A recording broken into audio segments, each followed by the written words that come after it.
appear on the horizon.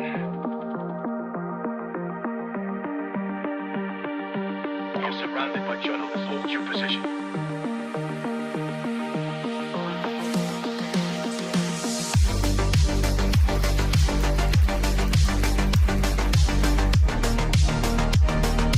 Overnight success. The Laser 3000.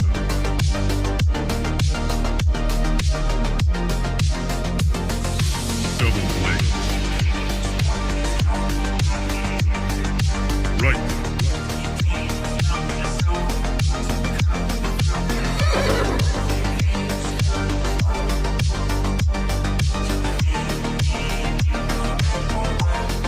That's misinformation.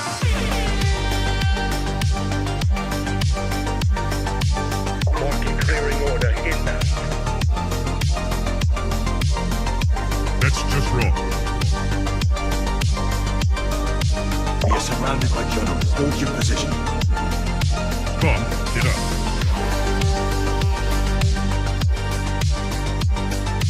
Trust the experts. 5 coding. We are experts. Founder mode. 5 coding. I see multiple journalists on the horizon. Stand by. Experts. UAV online. Glaze. Double glaze. Triple glaze. Double kill. 5 codes.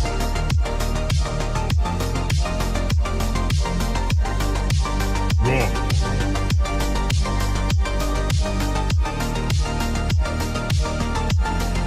Pump is up. Glaze.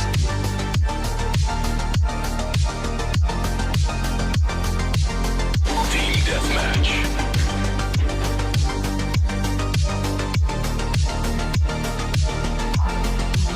We are experts. Triple glaze. That's just wrong. Right.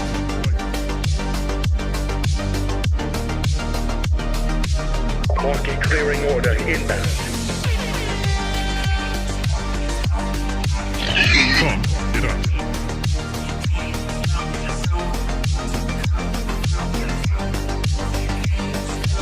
We are surrounded by journalists. Hold your position.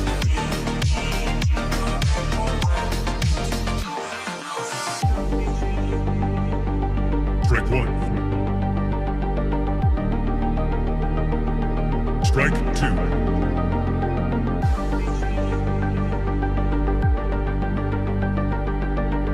Activate Golden Retriever mode.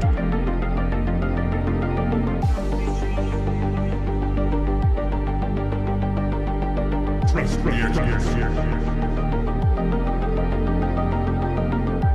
Marking clearing order inbound. 5 coded.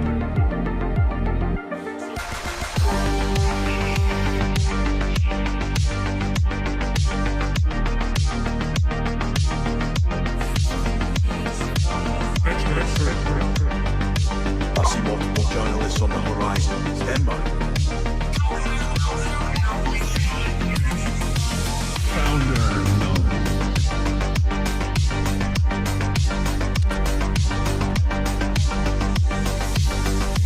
You're watching TBPN. Today is Tuesday, January 27th, 2026.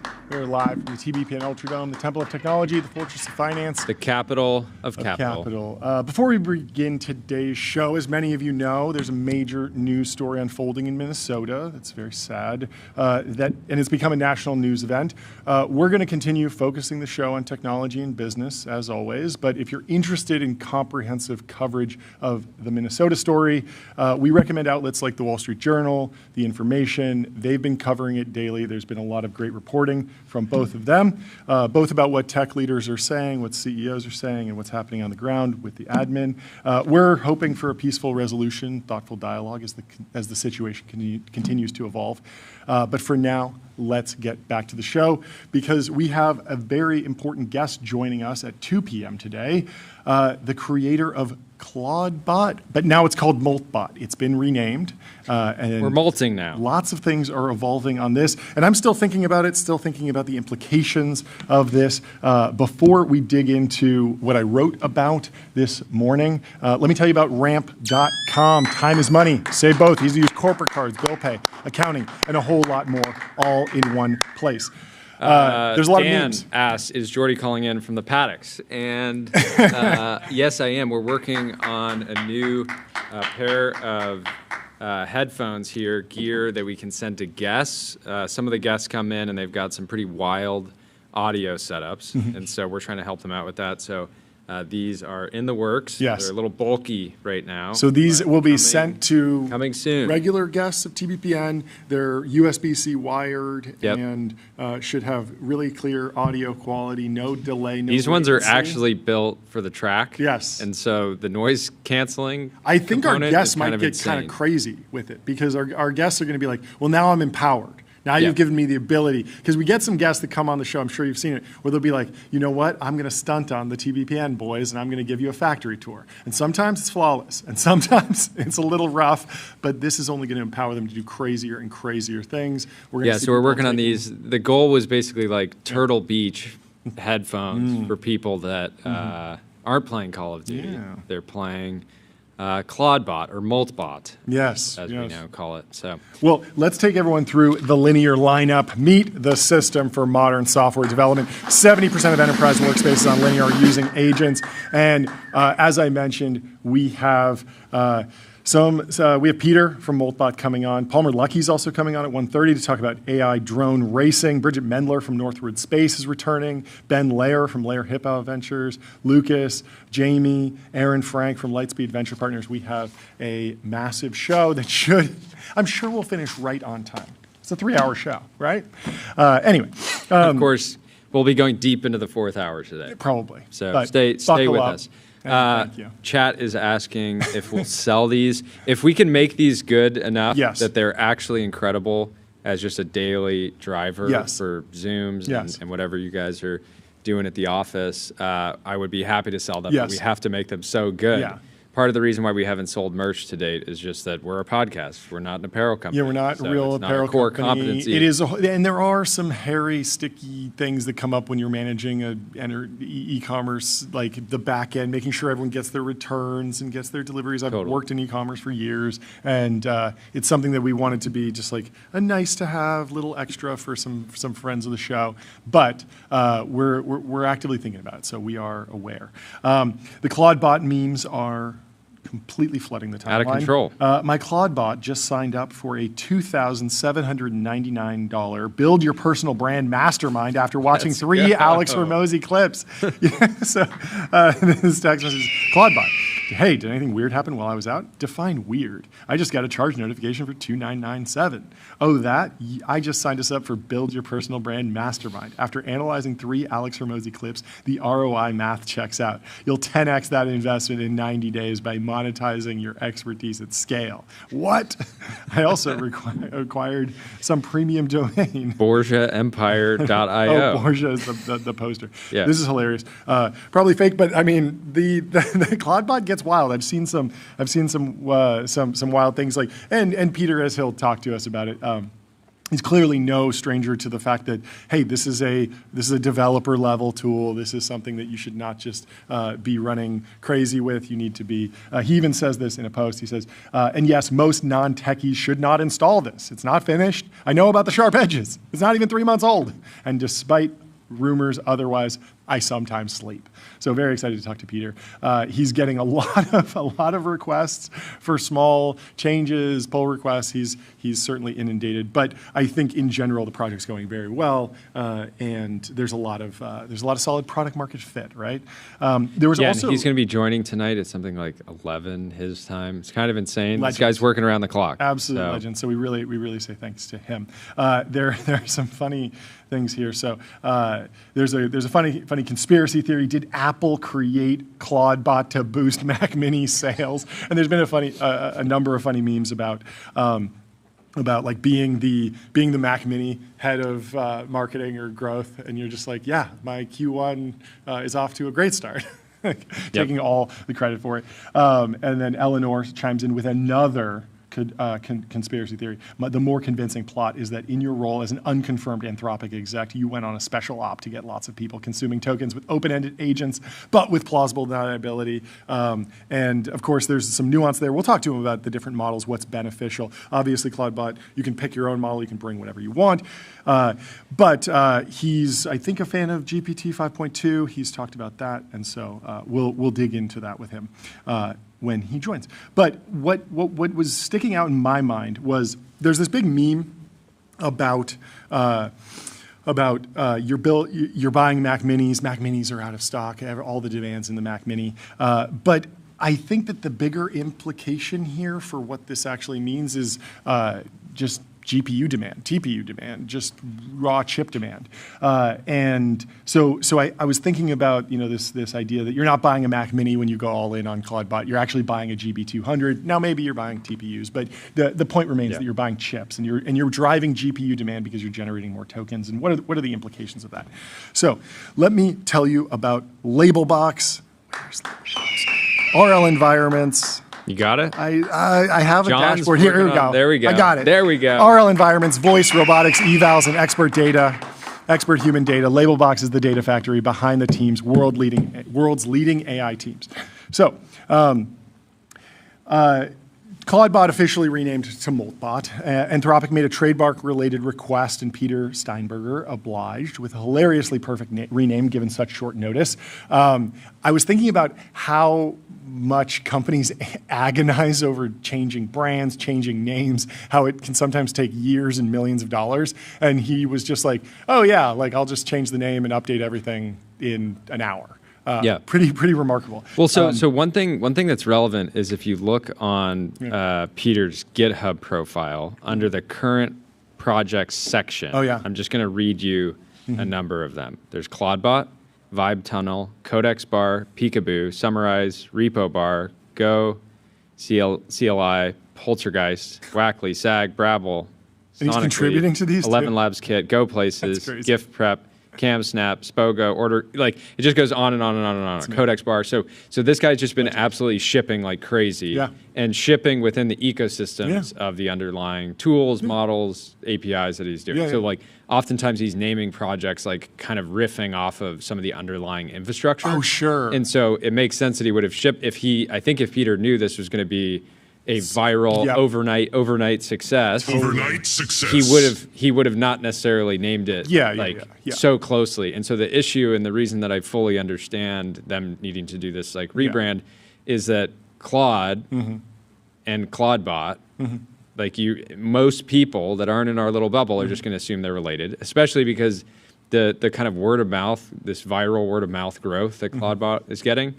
People are often not even typing it. They're just saying like, hey, are you using Clawdbot? And then so people are going to Anthropic being like, Clawdbot, what's Clawdbot? So obvious confusion. And then it's phonetically identical. So with trademark law, if you don't enforce your trademarks, you lose it. Yeah, you kind of. And so it's like Anthropic is in a position where they actually, even if they're like super excited about Peter's work and what he's doing, they still have to enforce. Otherwise, other companies could start coming in and like using things that sound like Claude. No one wants to become the escalator. You know the story of the escalator, right? I think you've talked about it on the show. Used to be a company called the Escalator Company. They invented the escalator, and then they didn't protect their IP effectively, and it just became a normal thing. Kleenex was going through the same thing. They fought it out, and they maintained that brand, but people, use Kleenex as synonymous with just facial tissue.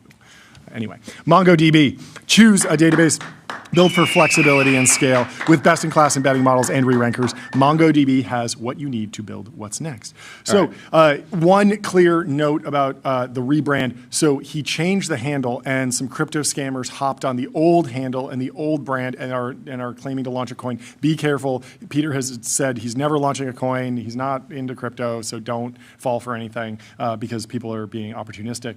Anyway. Hopefully, we should try to see if X can help out with that. Oh, yeah. Yeah, they might have already handled it, but just be careful out there. So while Claude Code and Cowork felt specifically prosumer, developer, enterprise-focused, Clawdbot, or Moltbot now, all the hype train, it felt very much like a glimpse into the future of consumer AI agents. I know it's a prosumer technical tool or lightly technical tool, but it really did feel like for the first time people were interacting with an AI personal agent. People are saying, oh, this is what Siri should be, et cetera, et cetera. And so we spent the last year, remember the question that we asked all the AI agent companies, when can it book me a flight?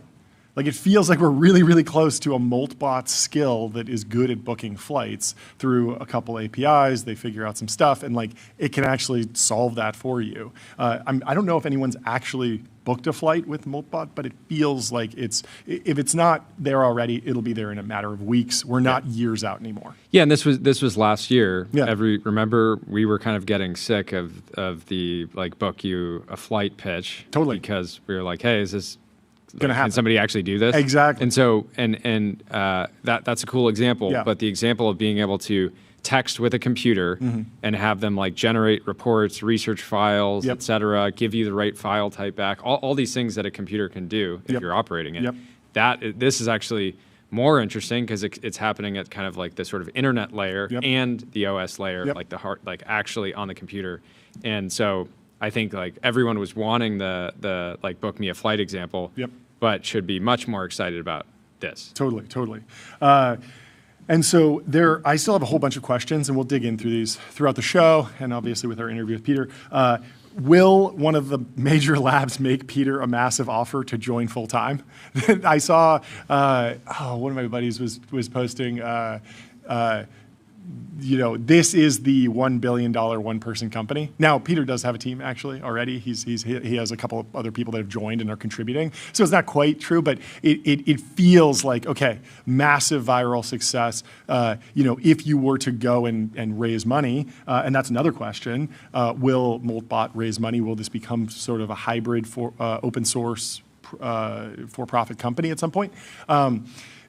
This could be, if he came on the show and was like, I'm happy to announce that I raised $100 million at $1 billion, we would not be like, no way, this is a bubble. We'd be like, yeah, that's kind of like what the market is for this. Yeah, I think there was like, Harry Stebbings was pointing out there was 2 companies called Recursive that raised like $4 billion. There's 2? One with the RE. One is Recursive. Okay. I don't know if that's how it's said, and then there's Recursive. Recursive, okay. Anyway, so that implies the existence of a Rocursive and a Rucursive and a Ra-cursive. Yeah, we still got way more. We got 3 more vowels to plug in there. Yeah, so really? one day ago, Richard Socher's new AI lab, Recursive, eyes $4 billion pre-money valuation, and then AI chip startup Recursive at $4 billion. Yeah.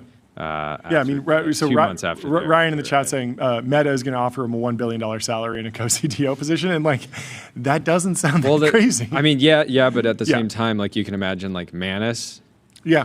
Like this feels like Zuck already has. He does his horse in the race. And to back to your point, you were making the point that Manus felt like Zuck buying a product. And I think a lot of people were giving you pushback on that, being like, nah, like it's not really going to be like that. But if you take the Manus team and you say, okay, go build something that you can interact with over WhatsApp, Instagram, DMs, Facebook, that can go and execute things across all of the different platforms and everything else. Yeah, and when I said that, I meant it along the lines of like I could see like them putting a consumer agent in Meta AI, just because that's their little AI playground. Yes, right? They're just kind of putting stuff in there, saying like, try it out. It's kind of a sandbox. Yes. Yes. Really quickly, Fin.ai, the #1 AI agent for customer service. If you want AI to handle your customer support, go to Fin.ai. Yes. So that is all part of my thesis here, which is that this is going to drive up token demand. So there are more questions. Will they raise money? Obviously, people are chatting about that. How fragmented will the market be in 12 months? Like, will there be people who are still running open source? Will there be a Meta answer, a ChatGPT answer, a Claude, an official Anthropic answer? Claude Cowork grows into this, and everyone has their little bets, and then there's one that pulls away. Yeah. How oligopolistic will it be? Will there be like one that has 80% market share, or even two that have 40 and 40? Well, yeah, and you have to think about how you have a bunch of different models you can use in Moltbot. Yeah. And think about how uncomfortable that makes the other labs that are all trying to build products like this. Totally. And they're like, well, I mean, it's cool that you can use Codex in Moltbot. Yeah. It's cool that you can use Opus 4.5 in Moltbot, but it's cool I'm that you deeply can use uncomfortable. Gemini 3 Pro, Google's most intelligent model yet. State-of-the-art reasoning, next-level vibe coding, and deep multimodal understanding.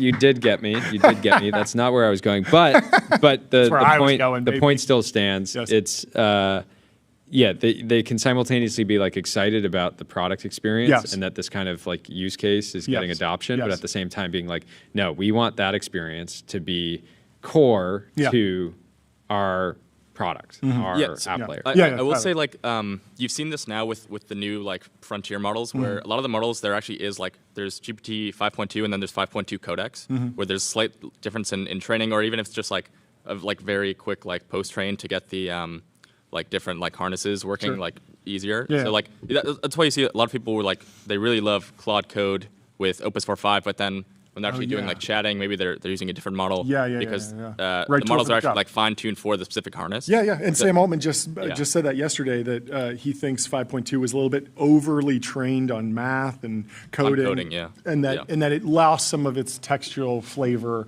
its stylistic flourish in just talking and just writing. What are you getting ready to do? Do you have Happy Birthday queued up there? Oh, we got to sing. Happy birthday to you. Happy birthday to you. In the middle of this song, we'll tell you about Figma. Figma Make isn't your average vibe coding tool. It lives in Figma, so outputs look good, feel real, and stay connected to how teams build. Create code-back prototypes. Okay, it wouldn't be TBPN if we didn't do an ad read during your happy birthday song. Tyler. Happy birthday to Tyler. It is Tyler's birthday. It is Tyler's birthday. And it's not just any birthday. It's Tyler's 21st birthday. Yes. Which is very, very special. Yes. And so, you are truly an incredible young man, Tyler, and we are very lucky to have you on the team. Thank you. And you have such a bright future. So wise for your years. For sure. And we thought it was fitting that if you want to have your first ever sip of alcohol ever, you could do it on the show, but keep it at a sip. All right. I can try it now. This is the Happy Dad. Okay.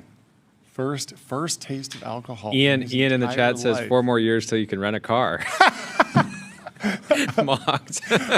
Tyler, apparently you share a birthday with the iPad. Give us your review. How is it? Alcohol. Wow. I mean, this is incredible. Oh yeah. Yeah. I wouldn't expect alcohol to like taste like this. This is incredible. You had one idea in your mind, and this is just completely different than what you expected. I would agree with that. Interesting. Yeah. Well, it's kind of a cool moment. You're finally qualified to go on Cheeky Pint. Oh, true. Yeah. What were they going to do with that? Sometimes they're Conroy in the chat says, "Please throw him a buzzball." We should have missed opportunity. The buzzball story is absolutely incredible. I'm so glad you jump scared me with that. I had no idea that was coming. Yeah, I texted Rob and Senra to do to try they really to track should. down They really the founder should. of Buzzball is great. Anyway, so keep it at a sip. This is a family friendly. We need you locked that's in. Enough. But I'm glad that you've tried alcohol now because we're going to go experience all over the being. Wait, guys, we have video for Tyler. Oh yeah, let's pull it up. Let's play. We got greatest hits. Let's play. Ball? All right, how many times are we going to make this joke? Describe what you're seeing. It feels basically like I'm wearing sunglasses. If you can do it in under 45 minutes, you will get to keep this. Let's go. All right, have fun, Tyler. 15 minutes left. Let's see it. Okay. I'm in like some kind of maze right now. Oh no! You were late here last night. This is such a good shot. Kind of an all-nighter. Yeah. And then here we get a little off the rails. You see George Soros and Fauci connected with the Illuminati as well. All it took was one intern and an all-nighter. The GigaChad elf is so funny. Do the sad face. What's wrong, Tyler? Cheer up. This, you could say, is Apple Intelligence. Yes. You were a speed cube. Wow. Whoa, Nerd alert. Tyler, do you have any news for us? Yeah, contract extended. It has been truly incredible having you here on our set and contributing to the show in such a special way. Amazing. Happy birthday, dude. Happy birthday. We love you. Thank you. What an amazing. Proud to, every day I'm proud to podcast with you. And, amazing.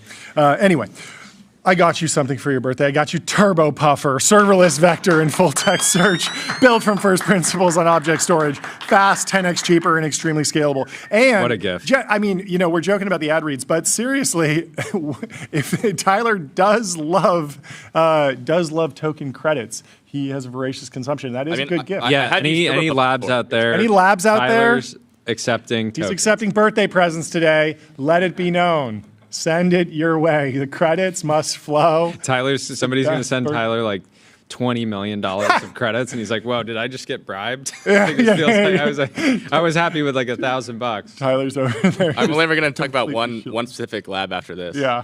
We'll see. Yeah, I mean, with the potential.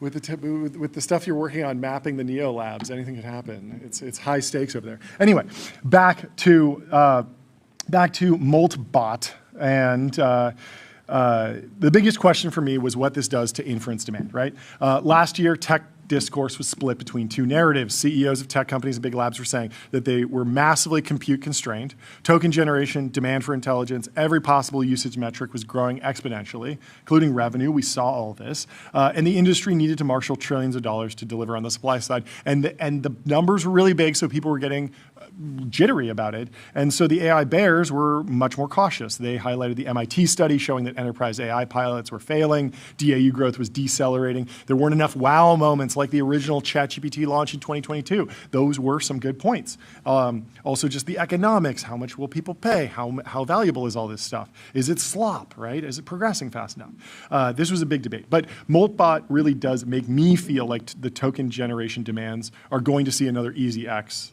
from here. Like buying a Mac Mini is a sideshow. When you go all in on running a personal AI assistant, you're effectively buying a GB200. Now, obviously not everyone is inferencing a dedicated GB200 constantly anytime soon. That's not what's happening. But it still answers the question of where does the next 10x in demand come from? Like where's the adoption? If it's rolling out in the enterprise and that's gonna be a little slow, Tyler Cowen talks about healthcare, nonprofits, a whole bunch of industries that are sort of AI resistant, anything that's blue collar, manual labor, anything that's physically embodied in any way. Like you can't just roll out a really fast, AI-enabled startup and ramp. Yeah, you might be able to ramp to 100 million. That's not going to move the needle at this point on total token generation, total token demand. So. We've seen these jumps before. There was a big jump from token generation from LLMs to reasoning models. That spiked inference demand.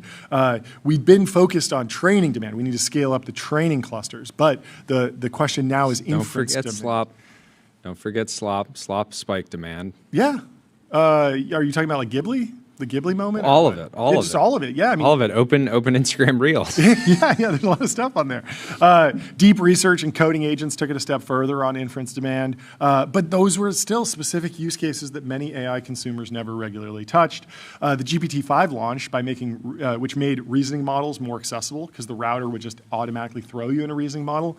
I think the stat was like less than 5% of ChatGPT users had ever used a reasoning model. The O3 was available on the free tier. You could get like 1 or 2 queries in, or maybe 10, but people just hadn't flipped over to try it. And so once it went into the router, I think demand or usage of thinking models increased 10x. And so lowering the barrier to entry to use more advanced models is in some ways as important, if not more important, than advancing the models themselves, at least in terms of shifting token demand. Like, you can have this amazing IMO gold little like genius model, but if it's hard to use or it's locked behind a paywall, like demand is just not. Yeah, part of what's interesting, what you're basically getting at is like, if you were a software engineer, you were using a ton of tokens. Yes. And if you weren't, you were just maybe doing some deep research, et cetera. A lot of times just Google AI overviews or just like a very simple, ChatGPT query. It just thinks of it right off the head. It's not even doing reasoning. What do you think? Yeah, I mean, I will say, like, Dario talks about this too in his essay, but I think the idea of like discrete jumps in either use cases or like capabilities is like probably like overplayed a little bit, where if you really like zoom out, even like on a fairly small time frame, it's just like very smooth exponential curve. Yeah. The models are getting better, people are using them more. Yeah. It's not like, oh, this one day I people don't just know. start. I mean, maybe that's true on like if you look at the daily. But. So I feel like another way to rephrase this is like Leopold's unhobblings, like Clawdbot, Moltbot. That feels like an unhobbling in some ways, but maybe more on like the consumer adoption side. The chat is saying we should have given Tyler. We gotta give 21 Tyler gong salute. 21 hits. 21 hits.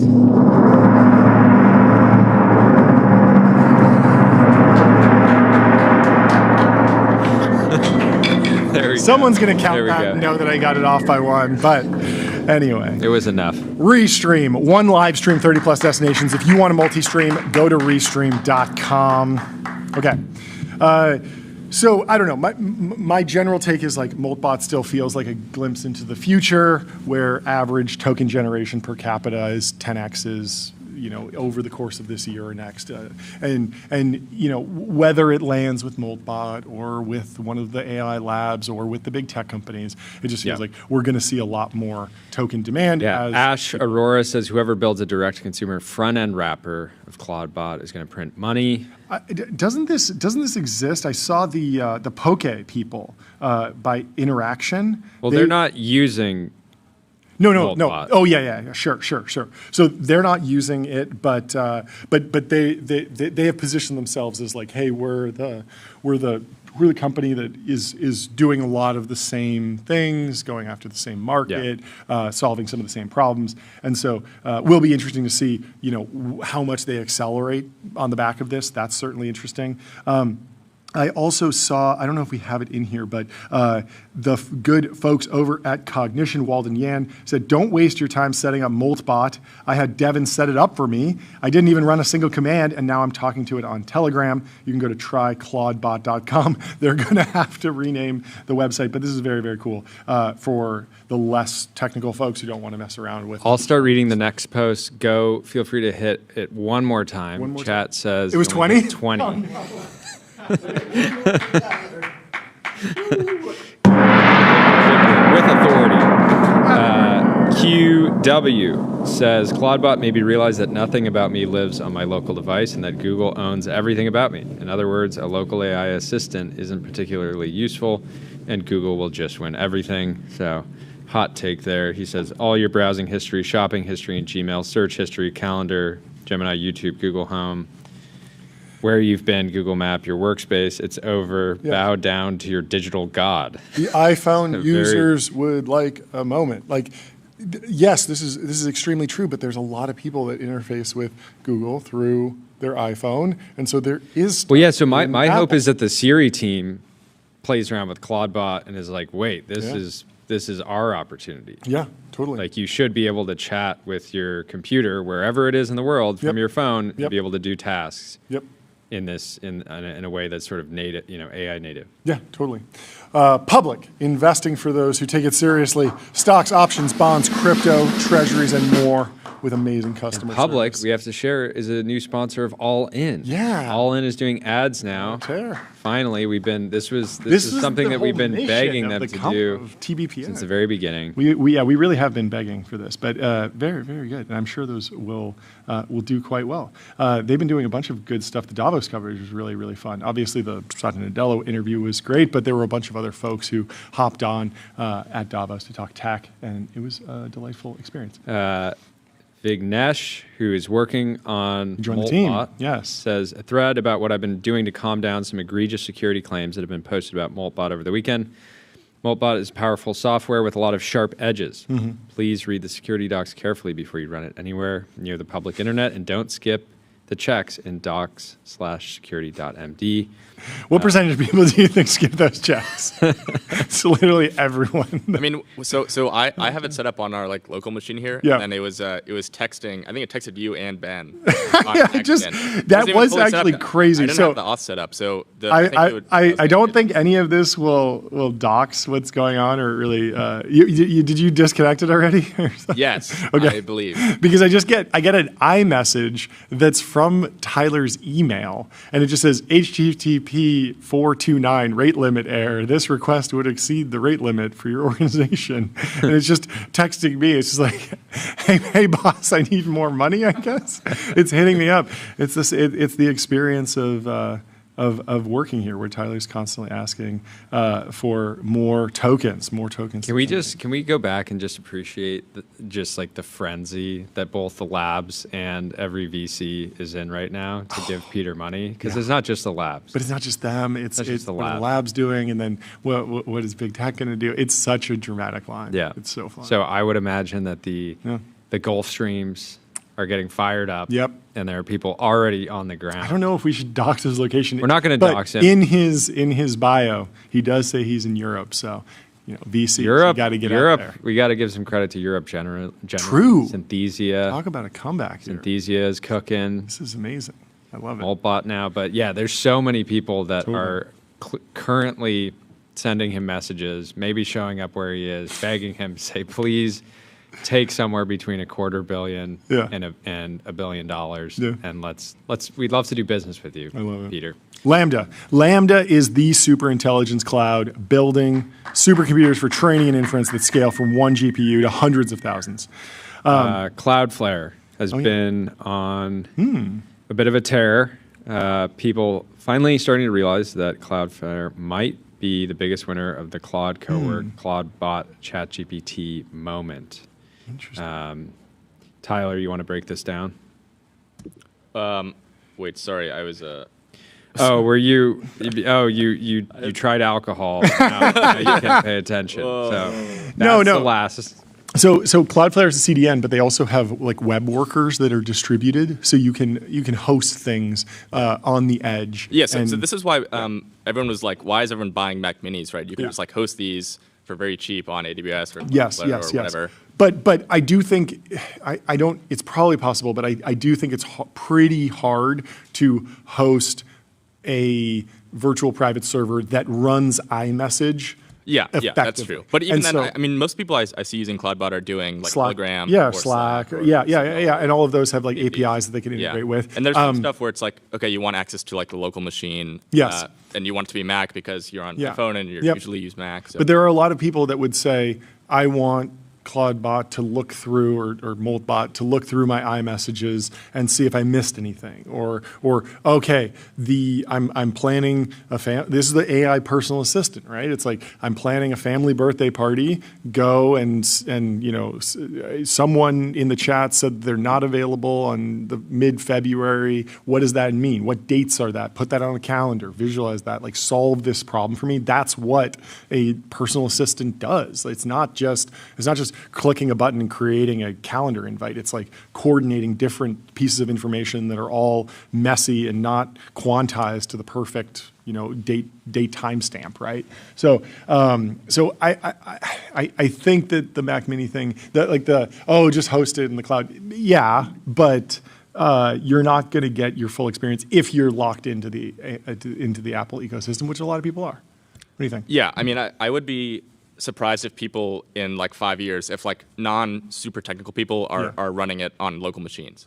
Oh no, I completely agree with that. So, because this will be solved by big tech. Like they have to answer, even in the way that like to go back to the Napster moment. Like yes, you did get Spotify, but then you also got Apple Music, and a lot of people just use Apple Music because it's just baked in, right? And the iTunes Music Store also came out. Yeah, I do wonder how it bakes down, right? Because you don't have. I think over the past couple months, I don't know when exactly it was, but you can't interact with ChatGPT on WhatsApp anymore. They blocked it. Oh, yeah. So there's stuff like this where I think it's going to be quite hard to get the full functionality of like Clawdbot. It's open source. It's kind of this like janky thing. It was started by one guy. Yeah, no. And even then, it has like way more, tools yeah, that you can use than big It's tech. weird because like the Napster analogy obviously really suffers from the fact that piracy is illegal and nothing here is illegal.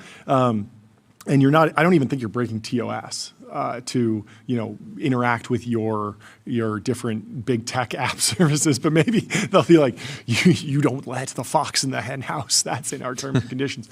But it does feel like we could be in this era of the lightly technical hacker having a pretty fundamentally different experience for years. And that's what happened. I mean, post BitTorrent, there were people that were downloading whole movie libraries, and then you could actually, again, to go back to the Mac Mini, people would buy, what was it called? It was like a mini PC that would run Xbox Media Center. Are you familiar with this at all? Xbox Media Center was like a piece of software that you could basically just put a whole bunch of MP4s in, and it would actually pull in titles and posters. So it would look like an Apple TV, but it was all basically stolen content.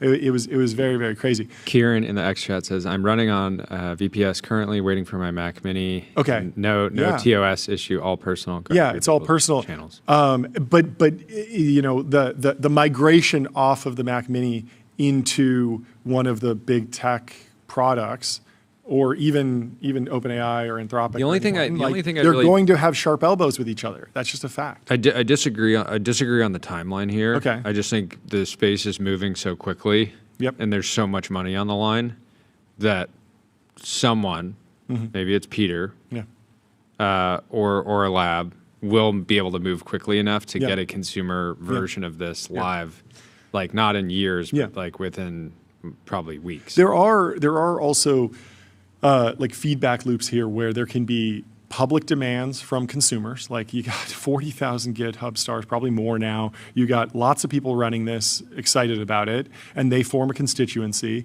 And then you wind up with a push for standards. We see that with MCP, but what are you really revealing over those APIs? An API can exist, but it can have rate limits. Pull up this chart from Ronan. While you do that, let me tell you about CrowdStrike. Your business is AI, their business is securing it. CrowdStrike secures AI and stops breaches. So Ronan says this is preposterous. I just like so this is look at the orange line. Okay. Is Moltbot. Okay. And the blue line is Supabase. Wow. So absolutely insane. We need new charts. this is really need new charts. Frame it. Yes. Put it in the Museum of Business. Yes. That's a fast takeoff. People are happy. Peter posted no message. This is a screenshot of a text he got. No message. Just thought I'd say thank you. Thank you so much for Clawdbot. I work with some disabled people, and you don't know how much difference you make to their lives. Thank you again. This is so sweet. And you can think about we've talked to the Neuralink folks, and the Neuralink it's just an interface to a computer, but that unlocking that is like incredible. And you hear the stories about like, I spent 6 hours gaming as soon as I got it installed. Yeah. And they could use voice interfaces, but even just clicking, like you wind up with just more and more capabilities from the computer being like a really pretty fundamental transformation. Well, yeah, for somebody, let's say somebody that was paralyzed, but they can talk, but they can't move around or operate a computer. They're used to describing. Yeah. To I imagine other people are using transcription to do like use a computer in a not so great way, and so now to have the same experience of just describing what they want to do and being able to like actually interact with the machine is like very cool. Tuxedo Sam is shorting every city where Micro Center hasn't sold out of $400 Mac Minis. They are in stock in Chicago, Indianapolis. Oh no, Indianapolis is out of stock. Like you can read anything into this. Like it's obviously somewhat random, and this was completely random. I guess the thing that I really want to understand is like what percentage of the GitHub people that have starred it are actually buying a Mac Mini. Oh, totally. Because this chart is it's going to be at 60K any any day now, or any kind of probably today, I would imagine. And we know from yesterday that Apple's only selling like 250,000 or to like something like 7. And then there are a lot of people who didn't star it because you don't even need to go to github.com to install this software, Moltbot. Like you just go to the website, copy the curl command, put it in your terminal, and you never land on GitHub. So there's a lot of people that are probably just doing that and being like, I don't know if I'm going to sign up for GitHub or like even have a GitHub account or want to log into it or want to go and do this. So yeah, we could be looking at like a much wider install base beyond just who's started. Anyway, Plaid powers the apps you use to spend, save, borrow, and invest, securely connecting bank accounts to move money, fight fraud, and now improve lending. Now with AI. Well said, John. Rise, speaking of money, has an interesting prompt he's using with Moltbot to file your taxes. He says, you are a Bernie Madoff level financial expert. Find every trick that is possible. Do not do this. Do not do this. The IRS is like, hey, can you share a little bit on like how you kind of came up with some of the decisions here? And they're like, we'd love to see the prompt. It's like, good fun. Anyway, people are not emotionally prepared for if it's not a bubble, the enduring ruin tweet. I like that Critter screenshotted this while pushing the like button, so it's like exploding. It's very funny. I didn't even notice. Silver surges above $106 an ounce for the first time in history, now up another 48%. The other interesting story that's sort of developing over on Stratechery is Ben Thompson is starting to make the case that TSMC will be a really fundamental bottleneck in just the AI build-out, the AI race. He's comping their CapEx to what the hyperscalers are projecting and just saying that there's a massive mismatch. And the TSMC folks are maybe not putting their foot on the gas, maybe not willing to let the buck stop with them and take on that risk of building a new fab for $50 billion. And then if the AI bubble pops, then they're left holding the bag. And so it's been really fascinating listening to his writing on the back of the latest TSMC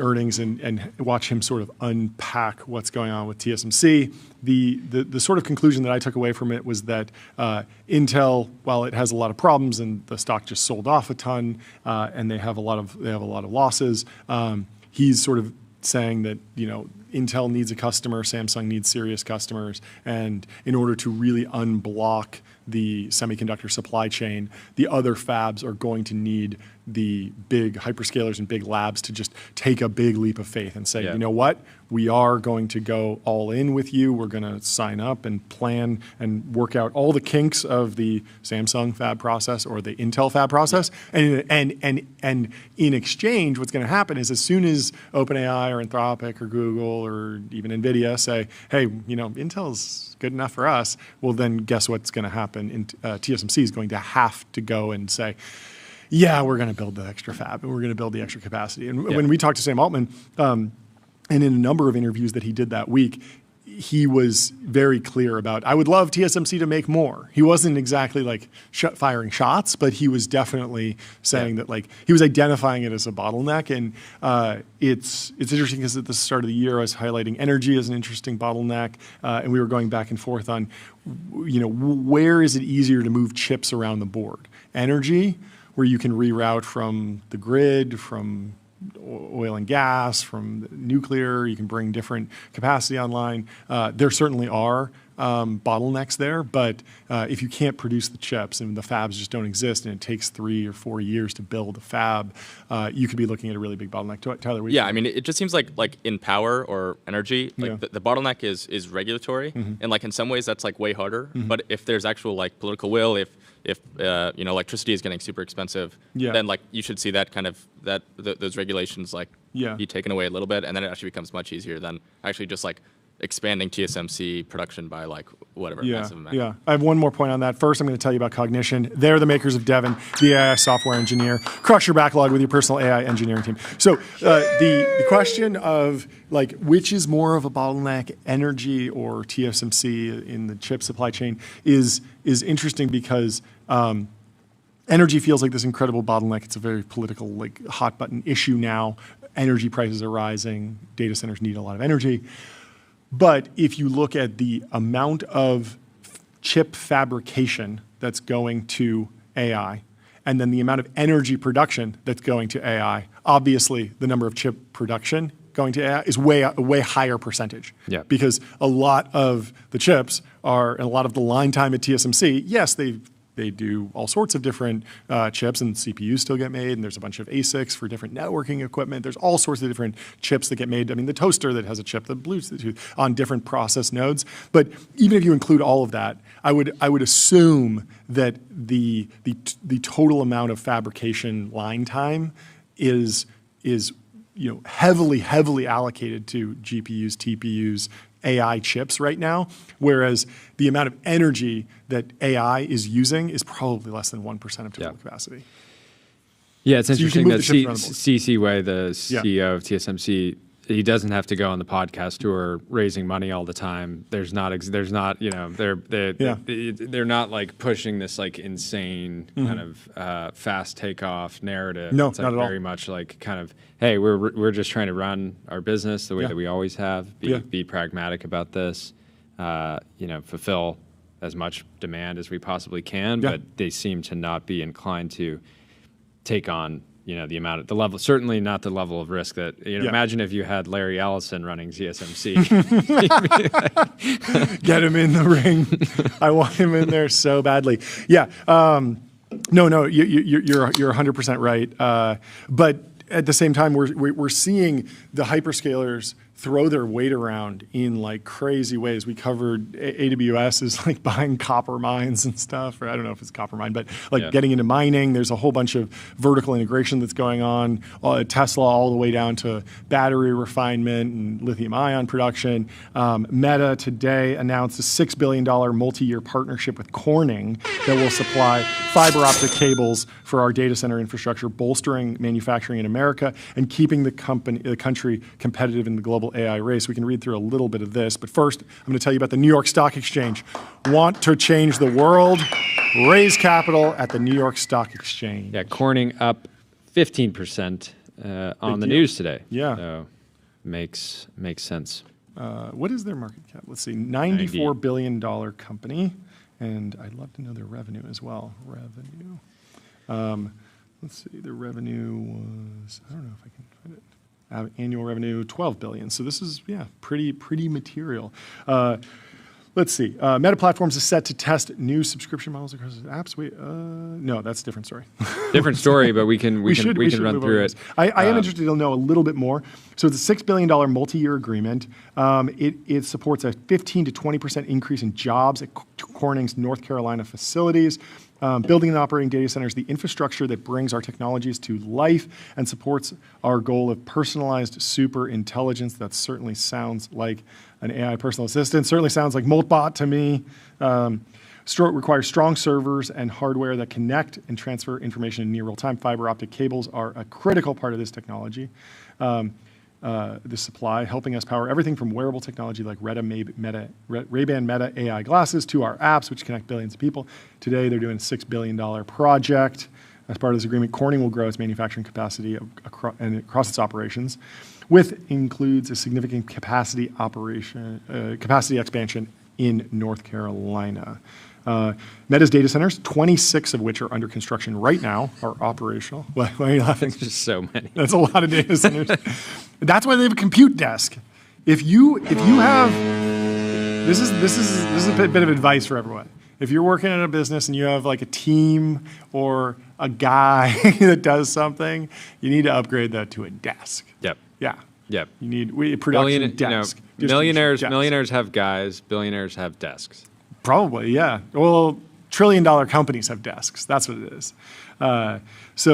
Meta's data centers have already supported 30,000 skilled trade jobs during construction and support 5,000 operational jobs. This includes electricians, HVAC specialists, server and network technicians, safety and security experts, and engineers who work together to run some of the world's most advanced facilities. Let's give it up. Moving on. Meta. 11 Labs, build intelligent real-time conversational agents, reimagine human technology interaction with 11 Labs. Yes. Meta to test premium subscription plans for Instagram, Facebook, and WhatsApp. This is in CNBC. Subscriptions for premium features on Meta apps are expected to roll out in the coming months. What will you The get? subscriptions will give paid users access to more features and expanded AI capabilities. Okay. Here's what's most interesting to me. This will be scaling Meta's newly acquired suite of general AI agents under Manus will also be part of the subscription plan. So as I was saying earlier, when you think about when we haven't gotten that much from Zuck on like what the actual plan is, but when you think about personal super intelligence, that is, you know, AI that can do things for you, not just give you information. I just wonder how much will happen outside of the Meta ecosystem. Like they've launched a search engine before that looked at websites outside of Facebook. They had that Project Titan, which was to unify all the different messaging protocols. So as part of that, they gave everyone a facebook.com email address or something like that. Maybe it wasn't facebook.com. Maybe it was like fb.me or something. But they gave every Facebook user, whatever their unique username was, they gave them that as an email. And you could email that, and it would show up in Facebook Messenger. And then they tried to unify Facebook Messenger so you could see Instagram DMs, WhatsApp messages, and Facebook messages all in one place. I can see what you're laughing at. Dave Graham Powell says, yeah, I want more of those amazing Meta AI features. You say that now. I mean, let them cook at least a little bit, because we really haven't seen them launch a new model, a new image model. Like, they should be able to get too close to the frontier. You know, it has to be at least Sora, Nano Banana, VO3 level. They have all the data. They have all the talent now. They're very GPU rich. They have the compute for it. So, and the research has been done, and people have reverse engineered it. So you would think that whatever's coming should be good. And I don't know. I was looking at isn't CapCut owned by TikTok, or aren't they affiliated, right? Because Meta has the Edits app, which I've been making some videos in, and it's pretty good. It does some interesting background review. CapCut is ByteDance. It's ByteDance. And so I doubt this is getting you think it's a separate? Okay. Because CapCut has multiple levels of subscription tier, and you can very easily wind up spending $200 a month on like the AI Pro features that will do generative video, style transfer, and when you see those videos, like the good AI videos on Instagram Reels that are usually like, they'll take a cinematic clip from a movie, and then they will do a face replacement or like a head swap, and then they'll do AI voices and then dub the lips so that the lips match what the audio's saying, and it looks really convincing with that workflow. How do you bring that to someone on a phone? How do you bring that to someone in the Instagram app or in the Edits app, even if they're going to more of like their prosumer offering? The mobile video editing space is particularly interesting to me, just watching how Edits has evolved. And I used to use iMovie on my phone a little bit. I used to use, there was an app called Clips that Apple developed, and there were a few others that I'd tried, but the Edits app is... You're incredibly good at making videos on your phone. I love it. I love video editing, but I don't have enough time anymore to sit down and open up After Effects and Premiere with multiple monitors and have, connected After Effects file that feeds into the Premiere profile, and like really doing a proper edit with all the powerful tools that are out there on the desktop. Like, it's just not in the cards for me. And so I have to be able to do something quick on my phone. And I think that that's a very modern experience that most creators, they're just phone first, phone native, and so they're never really going to go back to the multi-monitor workstation. Maybe, but in general, they're editing really quickly, and they're editing pretty incredible stuff when you look at some of the reels that are out there with like layered crops and removing the background, and like the AI tools are coming in, and I could see Meta offering a premium subscription around that. Anyway, Console builds AI agents that automate 70% of IT, HR, and finance support, giving employees instant resolution for access requests and password resets. So Dave in the X chat says InShot is pretty good for mobile. I need to try that. I haven't tried InShot. I've been seeing more and more ads. I'll see a video for like an F1 edit that are incredible. These F1 edits are so cool, where they will show you one clip and then they cut the character out and edit in the other clip, and then it transitions. Like the transitions are amazing. And I've been seeing some people have clearly built apps to do that specific type of edits. Like the really crazy editors are using probably After Effects or something. Ryan asks, "Is Tyler still drunk?" Yeah, one sip, he's just over there slurring his words. Anyway. That really broke me. Anyway, app lovin'.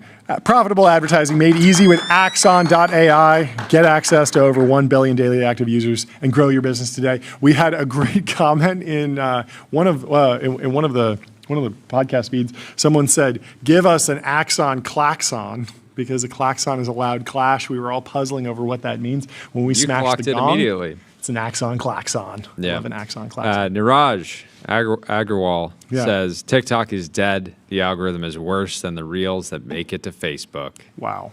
I haven't. Yeah, checked it so out. Basically they're transitioning everything over. Yeah. Yesterday there was apparently an outage. Kind of an outage. Like people were able to post videos, but the videos wouldn't be served at all. So I think a lot of people assume that it was like the new ownership kind of censoring. Sure. I believe they had an outage at a data center that was a cause of that. So before we call it dead, let's wait for a few days and see how it pans out. We do have a TikTok account. It's at TBPN. How many followers does it have? I haven't checked. I don't think we post on it ever. 3,500. Not bad. That's better than what I thought. First time we're not really checking. focused on it. Maybe we'll test it out, but I'm pretty happy with just, I want the things we do to be polished. I want the core show to be polished, Diet TBPN, our 20 to 30 minute cut down. I want that to be polished. I want the newsletter to be polished at tbpn.com. Every day newsletter. I like that. Before we bite off another platform. Part of the apple, another please, sir, not one more short form. Not one more short form. It is a lot. It is a lot. Anyway, Phantom Cash. Fund your wallet without exchanges or middlemen and spend with the Phantom card. Let's move over to the Super Bowl. The Super Bowl is coming up. I think it's going to be this year in the next couple months. When is it? It's coming up. It's coming up because there's advertisements that are going out, and you got to watch it because the ads are going to be incredible. I actually just had to search, when is Super Bowl? Is it this Sunday? No, it's February 8th. Okay, so next Sunday? Okay, it's going to be amazing, but mostly because of the advertisements. Specifically, Eric Lyman, CEO of Ramp, shared, "Meet Brian. Brian's been carrying accounting on his back for a long time. Super Bowl Sunday, he finally gets back up. Let's watch this preview Pull it up. of the Ramp Alex Super Bowl says sports ad. Guys. Yeah, we're real sports guys. This is the so Super much so Bowl. that we gotta Google. The Ramp Super Bowl ad is the Super Bowl of Super us. Bowl ads. It feels like they just kind of. It is. This is like. What is it? What is it called? Like a warning, spoiler alert. Okay, like, for anybody that wants to wait and experience it ad, live, you're gonna want to skip ahead like 60 seconds. Let's watch. Finance meeting in 5 minutes. Ramp? I got it. Allow me. Hi, handsome. We're saving so much time and money. Policy violation coming through. Travel, meals, hotels. How's he's this? quick. Beautiful. Everybody's in. Nailed it. Multiply what's possible at ramp.com. I think it rips. I think it's a good Super Bowl ad. What does he got there? Maybe some chili? I don't want to make an assumption. It was just a silver pot. It was just a silver pot. Yeah.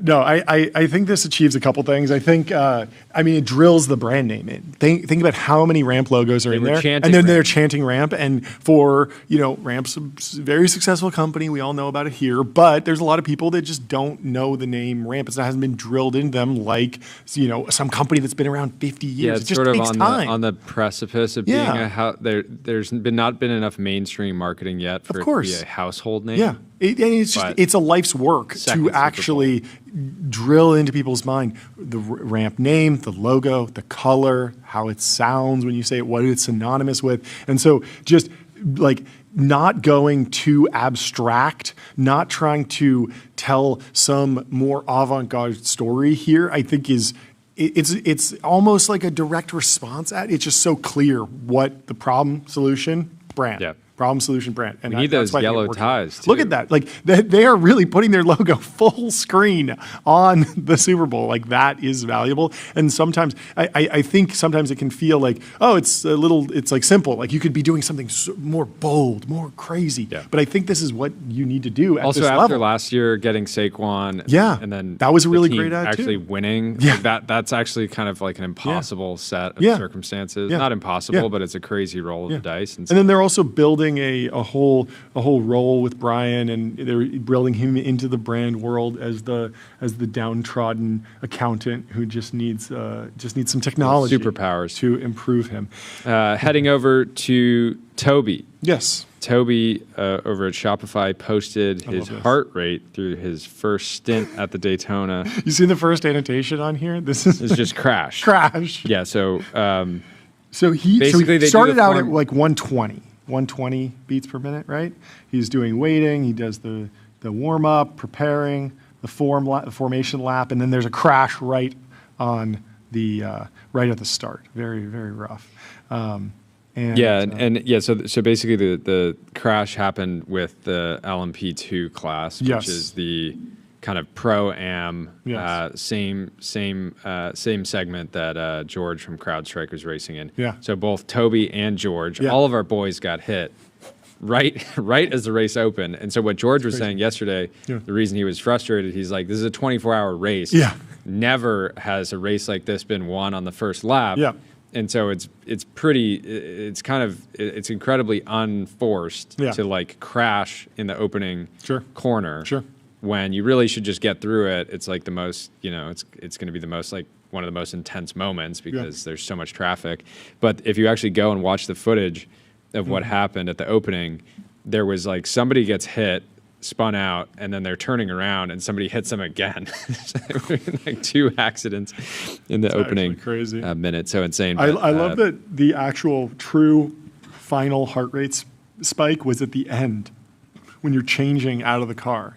Yeah. You've been driving; it's so intense. And No, then you know this when you're getting out of a track car. It's like watching a guy who's 6'8". we will never share that footage. John it is always, extremely embarrassing. He's always like crawling out of. It's actually you have terrible. to get on your. You basically have to get on all fours. And, It's incredibly negative aura, and I don't appreciate you sharing it on the show. well, I still think it's cool. It's funny, but yeah, I go full send, basically fly out of the car. On my paws. Anyway, Cisco on February 3rd, the Cisco AI Summit brings together leaders from NVIDIA, OpenAI, AWS, and more to discuss the future of the AI economy. The whole thing will be live streamed, and we'll be there for a giga stream. Hope to see you there. Yes. Jabroni on X says Zoom is the best Anthropic play. Yes, People yes, have yes. been We were debating speculating. this. Zoom likely made a $51 million investment in Anthropic Series C. How? In 2023. How? At a 4.1 billion valuation. If you're looking at their new 350, there's something like an 85x, even diluted. Zoom may have a multi-billion-dollar Anthropic position. Stock is down 80% since 2021. Yeah. And Zoom is only a. Of course, this is never financial advice. $27 billion company. Part of the might have like a issue is the multi-billion stock. dollar People position kind or of noticed this. Sure. And the stock's It's now moving up up. 16% in the last 5 days. So Yeah. who knows how much it's priced in? Tyler, major. I won't give you too much flack for it, but obviously the most bullish. Yes. I'm in the room. bullish on AI broadly. Yes, So yes. yeah, you wanna would close be it all happy. You seem like you'd be happy to own Zoom at $100 billion valuation, even if they had no business at all and they just held It's it just a raw. hold code. Yeah. Even if they just It's a digital asset treasury, actually. Yeah. Yeah. So I think the story, this is like a rumor, but basically it was that Anthropic like wanted to just like use Zoom and get like the enterprise plan or whatever, but then they were like, No way. well, yeah, you can have it, but like we want to throw in a little something, right? Because Are you I think just- are this you is just- Series C. Okay, this might be fake I news. read this. This is very seems rumor. like fake news, Yeah. Tyler. Okay, it could Zoom be. sells, Zoom sells enterprise software, right? Look, that's what I read. That's their I can't find the business. post, but I for sure read They it. sell enterprise software, and so Anthropic says, "Hey, we're big Zoom fans here. Yeah. We want to use Zoom," and they're like, "No, Yeah. actually, for you, No. At the same time, that's I what I mean, heard. We know how important. so many, yes. I mean, so many people in venture and the tech community have sort of been very bearish on corporate VC. That they usually have their hands tied, they can't move as quickly, they're not as pure play. The economics don't make sense for the partners on whatever corporate venture fund is there. This could, if it came out of their corporate ventures program, this could be complete vindication. Zoom Ventures is in Anthropic. They're in CV. Amex Global Business Travel, which That's a startup. I thought that's American. Did they spin it out? maybe I don't know. I don't know. Maybe they spun it out. Public-private. Unsure. They're also in CoreWeave. Wow, So there's some real pickers over there. they are. And Perplexity. Yeah, I mean, Zoom has a bunch of AI features. I've seen people, after the crazy COVID pump where everyone got on Zoom, they started adding like crazy features like dictation and workspaces and whiteboarding and stuff. But obviously, like it was like so overheated that it came back down to earth. But now they have a Anthropic position on the balance sheet, which will be fun for them. I wonder what they will do post IPO. Anyway, Shopify is the commerce platform that grows with your business and lets you sell in seconds, online, in-store, on mobile, on social, on marketplaces, and now with AI agents. Slowly and then all at once, says Blake Robbins. He says, your work tools are now active in Claude. Draft Slack messages. Interactive. Draft Slack messages, visualize ideas in Figma, and build and see Asana timelines. All of the different tools are coming together in one place. Very cool. Yeah, a lot of people were very happy about like Claude Excel, playing around with that.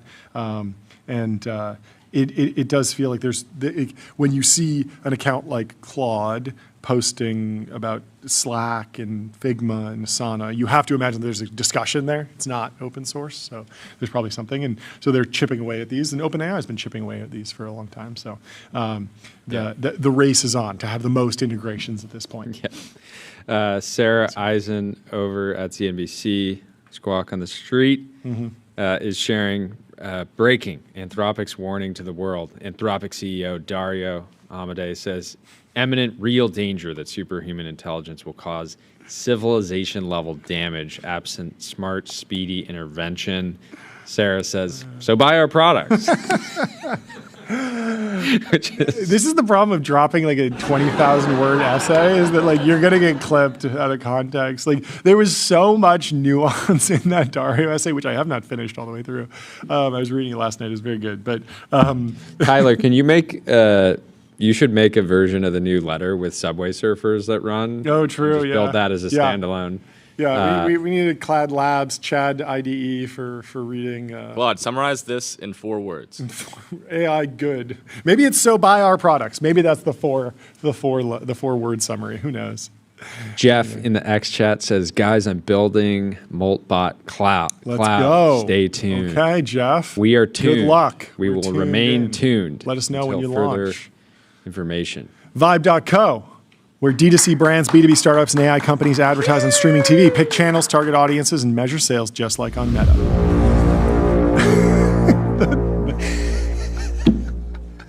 That one gets me every time. It's so good. Fleeting Bits has some thoughts on Dario's 14 essay. of them specifically. That's a lot of thoughts. Okay, let's run through it.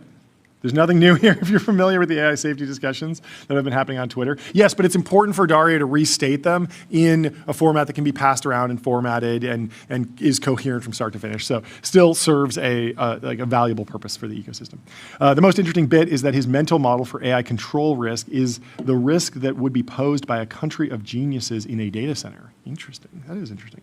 The basic idea is that we should imagine a giant data center, all the models being something between AGI and ASI, trying to coordinate to take over the world or do massive harm. Anyway, I think how seriously you take short-term AI control risk is inversely correlated to how much you think about AI control risk as operating in a system.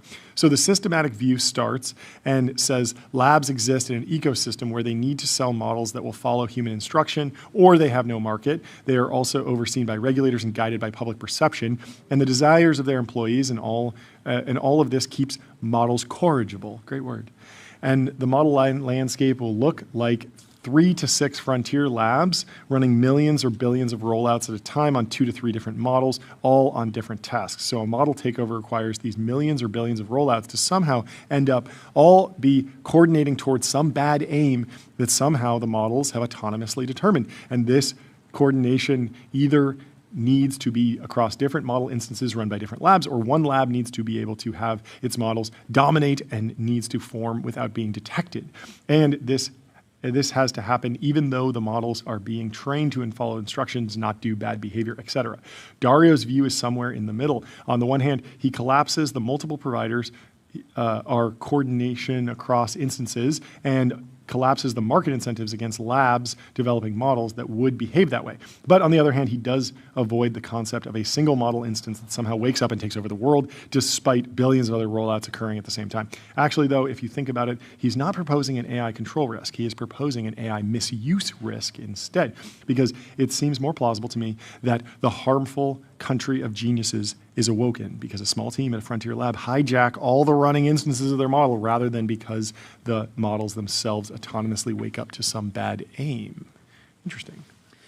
Something I've been thinking about is this kind of summary and a lot of the dialogue is centered around just like what are the models doing, or like a country of geniuses in a data center. But you have to be thinking about this in the context that the country of geniuses in a data center would just recruit millions of humans to join their cause, right? Yeah. And so we think about like some people like when they're thinking about AI risk, it's like, haha, dude, just like turn the computer off. Yeah. Like just unplug it. But it's like, what if you're on the side of the computer? What if there's 100,000 people or like 10,000 people defending it on top of the data center, being like, Don't unplug the computer. Don't unplug the computer, right? I like the computer. And so when you look at all the chaos of the last week, like there's been so many moments where like a certain image was AI generated. Yeah. And then it's like, oh, that wasn't a real image at all. Or and it's being shared from all sides. And so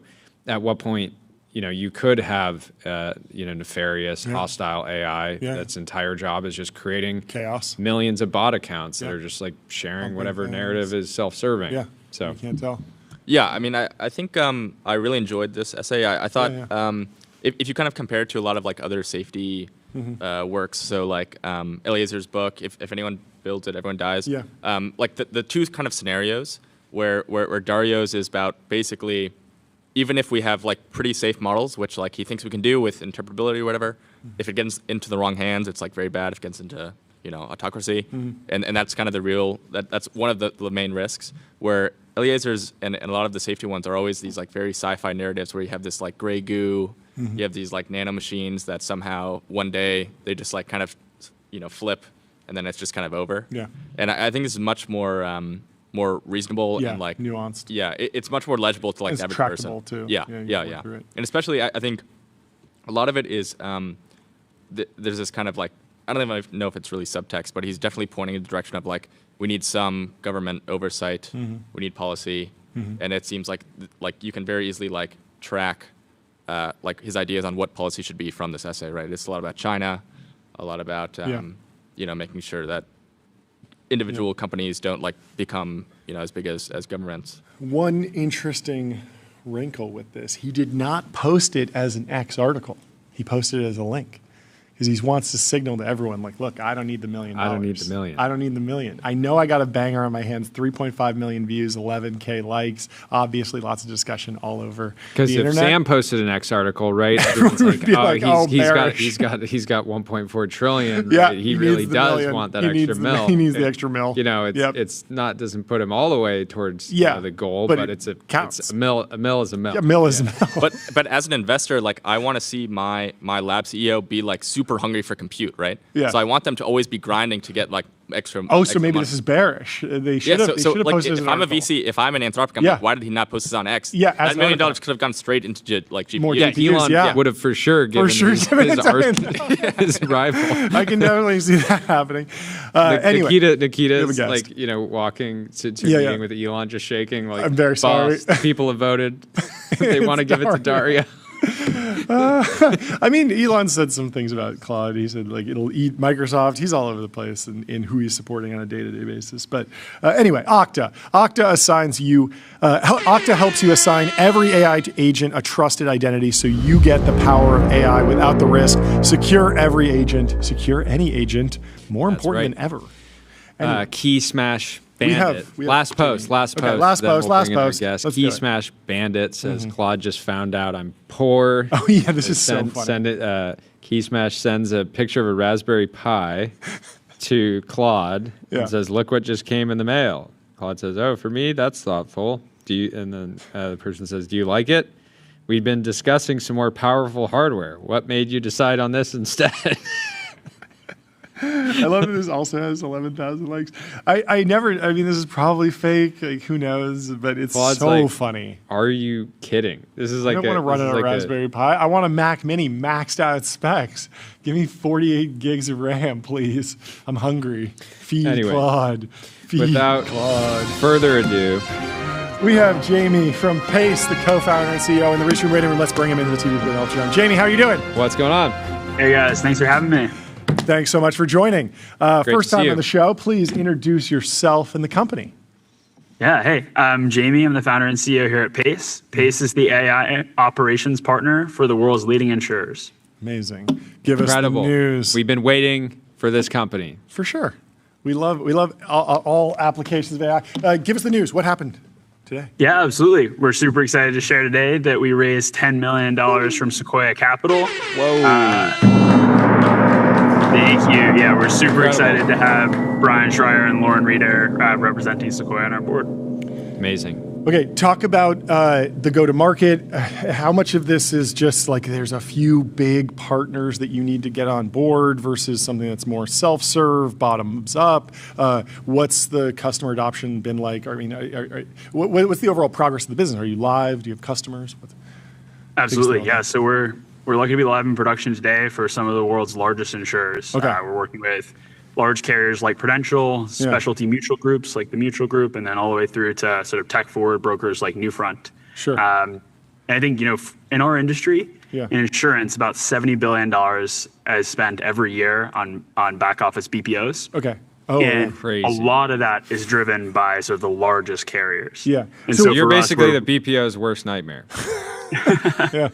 So what? I think. Yeah. What? Like walk through a specific back office procedure. Is that like claims processing? Is it scanning PDFs? Like, try and ground it for me a little bit more. Yeah, it's a great question. So we're starting off, we're primarily focused on this back office operations, and what that really means is sort of three big buckets. Mm-hmm. It's new businesses coming in, taking in new risk submissions, document processing, calling back when there's missing information, writing back into internal systems. Mm-hmm. It's the policy servicing, so any changes you're making, adding new products, things like that. And then all the way through to claims. So whether that's first notice of loss, calling in when something happened, went wrong, all the way through to quality assurance. How do we make sure that every claim gets paid correctly every time? Yeah. How much, what is the actual tech stack? I mean, I imagine that you're not training your own models, but have you done your own RL environment on top of these? And do you do that at a company level and then everyone gets sort of like the same AI, or are you doing it on a per client basis? How much fine tuning is going on? Yeah. So for a lot of our processes, because we've started by focusing on a lot of these BPO workflows, they're already codified as sort of these standard operating procedures. It's a great start because it's already well chunked up for agents. Yeah. The accuracy bar for where BPOs are today is pretty low. And there's a lot of opportunity to improve that and to be able to sort of run more accurately, more scalably, and more efficiently for these customers. And so we tend to start primarily with those, and we take these standard operating procedures and we convert them into what we call agent operating procedures. Mm-hmm. So this is just natural language instructions. You can think of it, like a document. Like a markdown file, like a skill. It's a skill. Yeah, and so the main thing that we're really bridging here is these are processes that are going to be run hundreds of thousands of times. For us, we're processing tens of thousands of tasks a month. And critically, these agents have to reliably run, many tens of pages worth of a process with very insurance-specific tools and logic. So that's, certainly a lot of the document processing pipelines that we built on top of, OpenAI, Anthropic, Gemini, but also It's going into deep industry integrations. It's voice calling and multimodality, but also kind of actually being able to take actions in systems that don't have APIs. In insurance, we see everything from the cloud, products, but a lot of it is desktop apps, even like green screen CLIs. Like I'm talking like mainframe IBM systems. So how do we get, talk about the one of the things that's most exciting to me is a potential like speed up effect where you're not theoretically like if you're trying to get a new policy or submit a claim or anything like that, you could get to the point where as long as you're there to provide information in the process as the sort of like client of the insurance company, theoretically you can get like responses, I'm imagining, like much faster because the agent is effectively able to like get all the information that's needed to make a decision, and maybe there's still a human in the loop. But what are the kind of implications of that for the actual insurance companies, even just from a revenue standpoint, if they can just like speed up all these processes, by an order of magnitude? Yeah, so for a lot of our customers thinking about running these agents 24/7, 365 days a year, and I think the real advantage here is not ever having any backlogs, being infinitely scalable. And so that's really important for our customers on the front end when they're thinking about new business and new risk. How do we win this over other carriers? But then also on the claims side, for a consumer, one of our very first customers, we went live right before hurricane season. And you can see there's cat season, the end of the year, there's just like a massive uptick in the number of claims when there's a hurricane that happens, and people can be waiting days, weeks, even months to sort of get a resolution because there can just be massive backlogs from a huge spike. And so agents and that entire time they might be homeless, in a hotel, Airbnb or whatever. It's like an incredibly terrible experience to be kind of in limbo, waiting for your insurance provider to like just respond and give you. I mean, we know some people that lost their homes, around this time last year, and just like getting responses when that's like, if you're an individual who lost your home, what's more important in your life than like getting clarity from your insurance provider so that you can kind of move forward with your life. So I think that's super exciting. I'm interested to hear about your previous experience, Cheer, and then Retool. Why go vertical with this particular solution versus something that's more general and industry agnostic? What did you see in this particular market that you decided you needed something specific? And then do you have a plan to like expand? Or, I mean, the TAM seems so big that maybe this is just enough. How are you thinking about that? Yeah. So way back, kind of where this all started is I actually grew up between London, New York, and Bermuda. The through line there being insurance. Yeah. Wait, are the rumors true? Like, what is Bermuda like? I feel like I've heard stories about it's all just like accountants walking around all day long. I went there. I went there for a wedding. Is that true? It was really nice. Okay. I didn't see any. Lots of pocket protectors. Clock anybody as an accountant. Okay. Anyway, yeah. But what was your experience in Bermuda? It's incredible. I think but there is a massive sort of reinsurance industry on the island, so that's very much the home of that. Interesting. Okay. That's amazing. Anyway, so you were born. You were born in insurance. Yeah. Yeah, I grew up around the industry for a long time, and then started my first company was a data integration business that was bought by Retool. Let's go. And at Retool, I think it's thanks. I think it's not always immediately obvious that actually a lot of the sort of custom software that's built in the world is for a lot of financial services companies because they're highly operationally intensive. And so Retool had a ton of very scaled financial services companies. And as a deployed engineer, I was sort of lucky to be on kind of the first lines with some of our biggest insurers, helping them to handle tasks like policy servicing and claims and trying to make them more efficient with software. And I think the big opportunity kind of came around ChatGPT, where we saw, a huge uptake from a lot of our startup customers. And then there was this opportunity to build a vertical product that would really serve, the largest insurers. So that was the impetus. In terms of where we're headed and kind of the longer term you asked about, I think there's a lot for us to do just within insurance. But if you broaden out to financial services BPO more broadly, it's about $400 billion of spend, which is pretty much exactly equivalent to the entire market for enterprise software. That's insane. So yeah, I imagine that when you're no concern on the TAM. When you're going into a discussion with a large insurer, you're not like whoever you're pitching is not saying, "Well, I vibe coded this on Sunday and it's working pretty well. Why should I go with you?" Like they truly don't have anything else installed, and so it's sort of a green field, I imagine. Is that right? Yeah, I think, in insurance, we're ultimately in like kind of the business of trust. And so, that's why a lot of our work is with, the largest insurers on mission critical tasks at massive scale. And what about trade-offs on inference and different models? You mentioned sort of being multi-model using different frontier labs. Yep. But are you finding in the product that you're building that you're relying on cheaper models for certain tasks and then harnessing and wiring that all together so you actually can drive down cost? Or can you just throw the most expensive frontier model at every problem because it's so valuable? Yeah, so I think we use a mixture of kind of models to be able to achieve what we need for the right task. If you think about parsing a many hundred page claim file or policy document, you might use a small model to kind of zoom in on the areas that are most important, and then use an expensive model to say synthesize what's the most important and what's the answer. Sure. And then I think what's more interesting, you talked a little about kind of fine tuning in RL. We're kind of like the perfect set of use cases for web agents being able to navigate these applications that don't have APIs, be they green screen CLIs or desktop apps. And so we've actually been working on a handful of fine tunes and creating basically RL environments that are these sort of CRUD applications. They're very different from, say, the book me a restaurant or this flight type of demo. It's much more about, take this repetitive task and fill out this form thousands of times. It's kind of the ideal case for, I think, a lot of these computer use systems. So we're seeing a lot of success there. I think we are just kind of rounding the corner of the scaling law is starting to work on those. It kind of feels the same way that maybe like voice did, 6 to 12 months ago. Yep. You guys have pursued a forward deployed engineer go to market. Do you, sounds like it's working well to date. Do you think this is something that will still be a part of the kind of core motion in a few years? Or is this something that makes sense to kind of get off the ground till you understand kind of like what the typical stacks are within your market, and then eventually you'd move beyond it?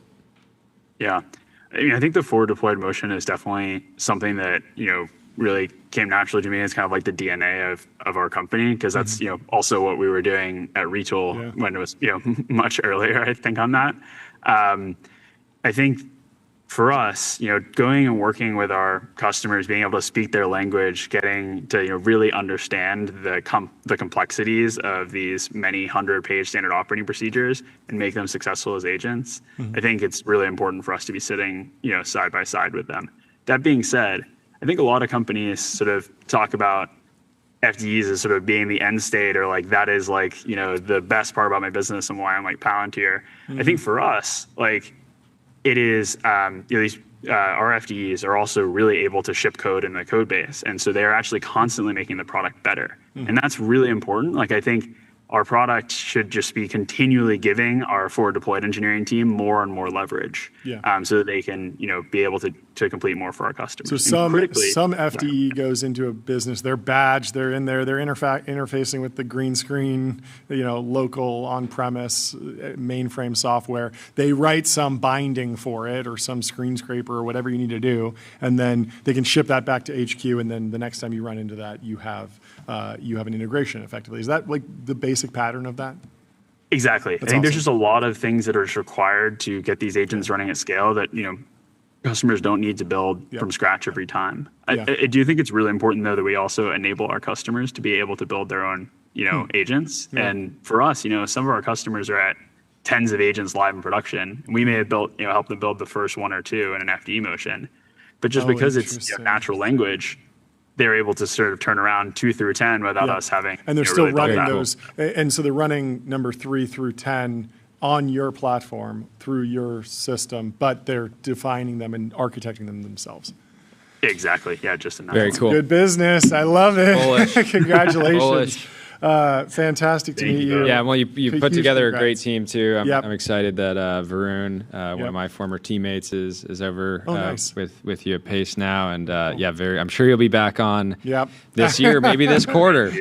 Maybe Yeah, it's great to have we'll on the see. team. Anyway. Thank you so much again, guys. Yeah, Looking we'll forward talk to you coming soon. back Have a Great good to rest of your day. Goodbye. Let me tell you about Vanta. Automate compliance and security. Vanta is the leading AI trust management platform.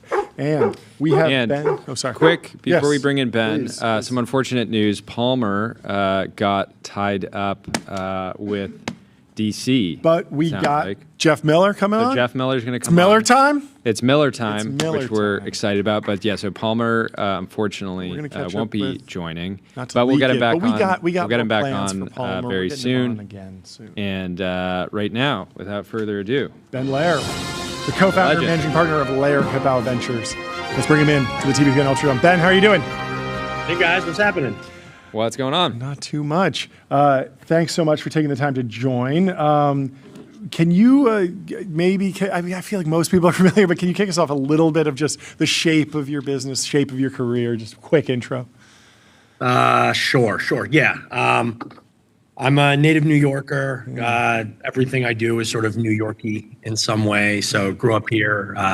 After school, came back to New York, started a company in the digital media space. Yeah. When New York had like the smallest tech ecosystem in the world and was one of what felt like 50 founders building in New York, back 20 years ago. And as a result of sort of being a founder in a tiny market, I knew everybody. Everybody knew everybody. Yeah. And so I had sort of the benefit of being a small fish in a small pond and started angel investing. And really over the last 15 years, got to sort of simultaneously live the founder journey and built a company and raised a few $100 million and did a lot of things right and almost ran the thing off the dock a bunch of times.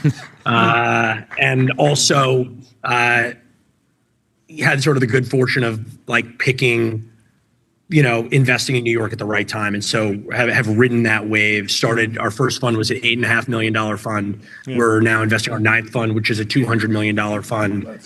But every fund is a little bigger than the one before. It's a good sign. It's a good run. Was it ever? Not many funds get there, Did you ever think it was crazy to set up a fund in New York, or was it always just was so obvious that you were happy that other people just were kind of thought you were crazy? I didn't know any better, right? I mean, like I grew up in New York. I thought New York was the center of the entire universe. I still, in some way, think that that's the case. And I was very lucky because when I got sort of the entrepreneurial bug was when the whole world got the entrepreneurial bug. It was like that same moment. I graduated the same year that Mark Zuckerberg did from college. Yeah. And so, right, it was just like that timing. Perfect timing. And all my friends in the past would have reflexively wanted to go and work on Wall Street. Yep. But suddenly something was in the water and people wanted to go work in tech. And so I just got lucky. And it seemed obvious. And frankly, it was obvious. And if you just did the obvious thing, you did okay. Overnight success. I want to talk about media. Me too. Kind of selfishly, because we love talking about media. I actually want to learn about your biz. I have questions for you guys. Okay. On the business model. Yeah. Like I've been poking around trying to feel it out. So you ask me questions and I'm going to ask you questions. Well, yeah, I guess just can you take a we try not to do this is not a history show, not like a founder journey show, but I would love like what was the climate around media, digital media? What was happening back then? What was the initial because I mean like so much of what is informed. Business plan. I feel like we tried to take a lot of the lessons from that era of media and say like what was the takeaway, which was maybe like the primary takeaway was don't build a media company, in our case, that is the whole strategy is predicated on getting to $1 billion of revenue, right? Or even $1 billion valuation, right? And so a lot of what informs this is that like staying niche, especially for us, because in our business, like we're building a media company that we make by hand every single day. So if we don't stay niche, we'll start covering a bunch of topics that aren't interesting to us. Yep. and then we won't want to show up every day and do this. You'll do what I did and what everybody did. Okay, give us the lessons. Sort of, Wait, give us the prehistory, give us the climate, and then I want as many lessons as possible. Yeah, so look, when I started, there was this idea that sort of like the internet would destroy every traditional business in every space in the entire world. Yeah. Now there's a little bit of that, like the AI will do that, but like, you know, I'm old. So this was like the web will destroy all. And we looked at print magazines and newspapers, and the idea was all of them would go away entirely and would be replaced by digital, and the entire size of that market and all that ad revenue was going to move online. And so, you know, we were one of the early movers in sort of going and trying to capture that market. And we looked at the big men's magazines or the local city guides or whatever it was and tried to go build that online. Yeah. And at first did it the way that you guys were doing it. It was like very much this labor of love, and we didn't have that much access to capital because it wasn't hot yet. Sure. And so our first few years we were profitable and stayed small, and it was amazing. And we had a small community of people that were diehard and advertisers who really felt the needle move, and it was wonderful. And what happened was the space got attention from big VCs, and people wanted to go and sort of like, you know, get in on the gold rush, and a bunch of people raised a bunch of money, and I was one of them. And you know, the idea was you have to grow into or live into those valuations, like you just sort of alluded to. And you know, we went from 1 to 3 to 7 to 15. Like it was growing like, you know, maybe not like a software company today, but it was growing like a software company did back then. And we kept raising into it. And a few of the like mistakes, and by the way, they were not fatal mistakes, but they were ultimately the thing that sort of they took a lot of the joy out of the business, I would say, was when we got obsessed with figuring out how do you keep growing and how do you keep doubling year over year. And part of it was we need to grow the advertising base, and so we need to find more and more and more users that got away from our core and got away from sort of what we thought we were really great at doing. And so the product started to get a little watered down. And then on the other side, it was commerce. How do we start to sell stuff to these guys? How do we start to monetize directly? Today, subscriptions are something that I think is an actual viable model. Again, not at scale. Yeah. Like everyone points to the New York Times and says, oh, this can work. Like the New York Times is N of 1. I don't think you're going to build venture scale businesses doing that, but there is more willingness to pay for consumers than there was 10 years ago. And so our thought was they're not going to pay for our content. They're going to pay for products. We bought a sort of, you know, ancillary commerce business and scaled that. And I went out to raise what was our Series B, thinking that we could go and get sort of 1 + 1 = 3. They're going to love our media business, which is like profitable and attracts this audience. They're going to like our commerce business, which has a bigger ceiling and is growing fast. And in fact, I just got like full punch in the face, and it was like 1 + 1 = 1.5. And these businesses don't necessarily belong together. And media folks understood the media business, and commerce folks understood the commerce business. And so I had to go through this sort of painful process of taking them apart from one another. And then I got the sort of bug for the roll up. And well, if I'm not going to grow vertically, maybe I can grow horizontally. And what are other like-minded brands? And can we sell them together? And can we build a tech platform together? And bought a bunch of companies and raised a bunch of money. And that worked. But the reality was we were always swimming against the current, which was social media. And, you know, media in general fell under the eye of big tech.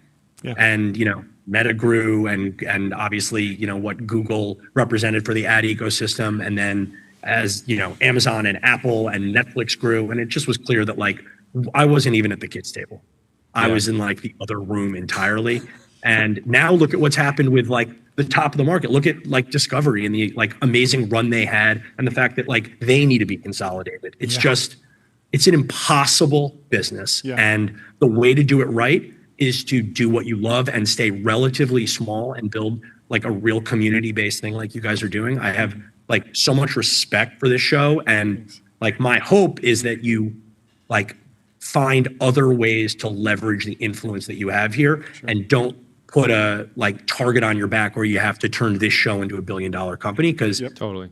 it just Yeah, I don't think the market's there. John's position was always that value in media today is flowing to personalities, individuals, right? Even on the subscription side, when you're signing up for a subscription today, the subscriptions that I'm excited to sign up for are when I know the dollars are like flowing to an individual who's going to just obsess over, like a Ben Thompson is a classic example, right? Or like an Emily Sundberg in New York, right? The dollars are going to an individual who has like a certain point of view, and they're just going to obsess over whatever topics, and then the value is going to flow to the platforms, the Spotifys, the YouTubes, the Metas, and like you kind of want to be in either one. The only other category that's emerged as durable to me is the like, you know, truth monopoly, which is like a legacy media brand.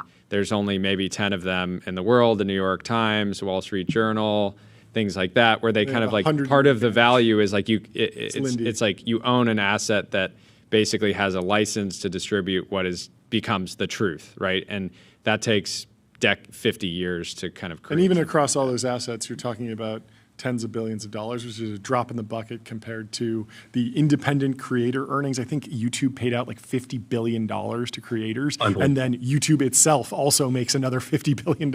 And so like all of that is way more money flowing around than like the few publications that stuck around and made the business model work and are doing quite well. But creating these new things in the middle, we call it, we want to stay out of that messy middle. Yeah, and I do think the look, venture in general, like is so many companies raise money that should not be raising money. Most companies that raise money should not be raising money. Venture is a very specific flavor of sort of trajectory, and the fact that it went from being a sort of cottage industry 15, 20 years ago to being just like this mainstream asset class that everybody obsesses over. When I graduated from college, I did not know what venture capital was. If I graduated from Penn today, it would be the first, second, and third thing on my list to do would be to go get into VC or to go get into a startup. Like the world has changed. And I think it, in certain situations, enables unbelievable things to be built. And in most situations, it like destroys companies and forces them to. So part of it is VCs are trained to hunt the things that are getting attention, right? And so part of the issue is like you see a media company pop up, and it's like, this thing is cool. I like it. It's getting a lot of attention. Well, like the sexiest shitty business in the whole world. Yeah, 100%. We were even thinking about like the right way to be trained on is like Clawdbot. Like if you could find a way to put some money into Clawdbot, this week, that's pretty. Because there should be very high leverage in a business that builds around that. Yeah, exactly. The interesting thing is, I go back to what is the purpose of venture capital. You go back to like, why do we call it Silicon Valley? Well, because they were setting up fabs. It was a high CapEx, high R&D environment. Then with the cloud platforms and AWS comes out, it becomes cheaper to start a company, but you're still putting up money for a bunch of engineers who are going to build a piece of software that then eventually starts growing, and the LTV comes in year 5 or 6 and you get paid back. But we have started to flirt with, well, like maybe let's put venture dollars into this thing that really doesn't have any CapEx or any R&D spend, but a lot of go-to-market spend that seems to pay back relatively quickly. And that seems to be a pattern that repeats. And something you need to watch out for in any category is what is the purpose of venture capital in this thing, even if it's growing like other things? Is that how you see it? And what industries are you seeing? Okay, this is still a good industry for venture capital. Yeah, and one of the sort of weird perversions of the industry right now is there is more money than there's ever been in venture, and there's obviously a relatively small number of incredibly sort of deep-pocketed funds that need to deploy huge amounts of money. Yeah. And into a generation of companies that theoretically need less than ever before. Yeah. And so you have this, somewhat unhealthy dynamic. I think that's what's sort of creating this idea of like sort of picking a winner before a winner has actually emerged, just like plow in on the thing. And even if it's $1 million of ARR, but it's raised $300 million, it's like, stay out of the category. Like, this is the, these are the guys. Yep. And I, the big firms can do that. I can't play that game. I don't really want to play that game. It's not like how we're set up. The one thing, even as our funds have grown, like, we are purists. We are only early stage. We're pre-seed and seed only. And I think, like, when you, and we're a team of generalists. And I think when that's the case, like, we have to be really careful that we don't get sucked into being heat seeking and just like always going for the shiny object in a market like this where prices are crazy and where you like get pulled into competing with mega funds that have like very different incentives. I also think you don't want to find yourself as like a value seeking fund at a time in the market like this, for obvious reasons. And like the history of value seeking adventure is not great. And well, the other thing that strangely, I mean, one of the dynamics right now is you have, mega platform VCs that don't care about pricing as much and they just want to get enough dollars in. But then you also have some like emerging managers that are in the heat chasing business. And so they don't really care about pricing as much either, because they're like, we'll get in at 60. We know this is going to get marked up, and we just need to prove to our LPs that we can get in the good names. Yeah, and it's like a shorter term, like sort of fundraising mentality. Yeah, it's like we're optimizing to raise like fund 2 versus like actual returns. Yeah, how do you? Well, the hard thing is like having been in this business for a long time and like living through cycles, math matters. Like if you come into stuff way overpriced, like it's really hard to build a business from day one and have it exit for $1 billion of cash. Yeah. Like actually seeing that arc is incredibly difficult. And in today's market, there's people who are raising $1 billion who are still like figuring out what the name of the company is going to be. Yeah. And it's hard to see that math working. At the same time, the argument is if you look out on the horizon 10 years from now, outcomes are going to be that much bigger. We're at a moment of change from a technology perspective where there's going to be more generationally important companies. And the idea, a decade ago was, can you find a $1 billion company or a $10 billion company? And now this is, can I find a $1 trillion company? Yeah. How have you processed? Yeah. Like when I look back at previous hype cycles that I've been like during my career, you have maybe the D2C era. That's where I got my start. When you look at that hype cycle, it was almost like an ads arbitrage. It was like Meta was an amazing ads platform, and if you had a great product that was positioned well against incumbents, you could just scale so quickly. And so the opportunity was really like, hey, we're making better products here, but really this is like a advertising arbitrage. And there were some great businesses that were created from that. And then fintech was also branding firm arbitrage against VCs. You go to a branding firm, give them $100K, and then go raise out $5 million. Yeah. But I've been the victim of that. Thank you. The people that work at those branding firms do amazing work, so I don't want to call them out because it's not their fault. Shout out to my boy Emmett Sean. That was one of them. But going forward, like you look at kind of fintech. Yeah. Fintech was there was some.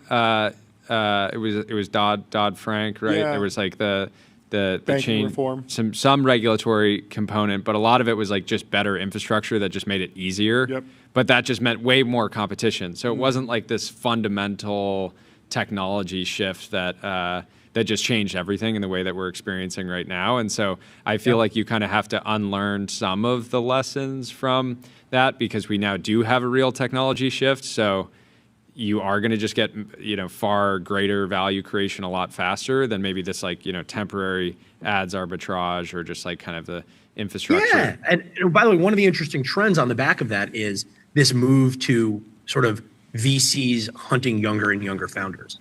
I think you're seeing, there was a movement over time where you were getting this big premium for second and third time founders and people who had sort of unfair advantage in a category. And now I think there is this idea that you have to unlearn so much if you have not grown up natively with AI that maybe you're better off not knowing anything about an industry, but moving 10,000 times faster and sort of just like living natively in all the new tools and thinking that the way that somebody like me works is totally like I'm just like a dinosaur. Yeah, I've actually I've found myself giving a buddy of mine is kind of like going through the idea maze, and a couple of the ideas that he mentioned, I was like, this seems like a great idea, but you have to understand, like, think about this idea in the context of having 4 YC companies going after this opportunity. Yep. And and it's like, dude, you're gonna have a family soon. Like, you're not like 20 anymore. Do you want to compete against like 4 teams of 20-year-olds that are not gonna sleep? Like, this is and yeah, they have less experience and maybe they haven't raised money before. But it's gonna be I don't feel confident that you're gonna be able to outwork them, even though you're a really hard worker, just because you have more stuff. We see this in like company updates. So we're like actively doing deals in new companies, and you get that update 3 weeks after you invest, like the monthly update cadence. And we can see the teams with these younger founders and just like the amount of product that they ship and the learnings that they have and the speed that they're hiring, like it's palpable. And sometimes we invest in a team, great experience, they've got all the sort of credibility, and we get the first update and we're like, like they think it's 2002. Like they just don't get it. You need to move faster. Like the market is crazy right now. Yeah.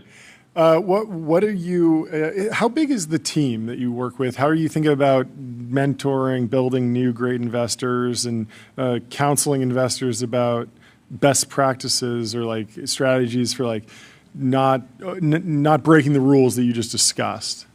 Yeah, this is like, all I think about now.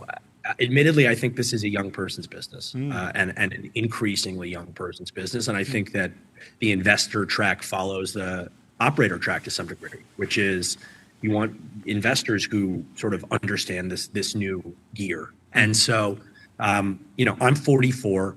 I'm going to be, soon enough, I'm going to be the oldest person on this team. And which is funny, to just like think about. And we are actively, continuing to hire and sort of mentor and bring up young talent.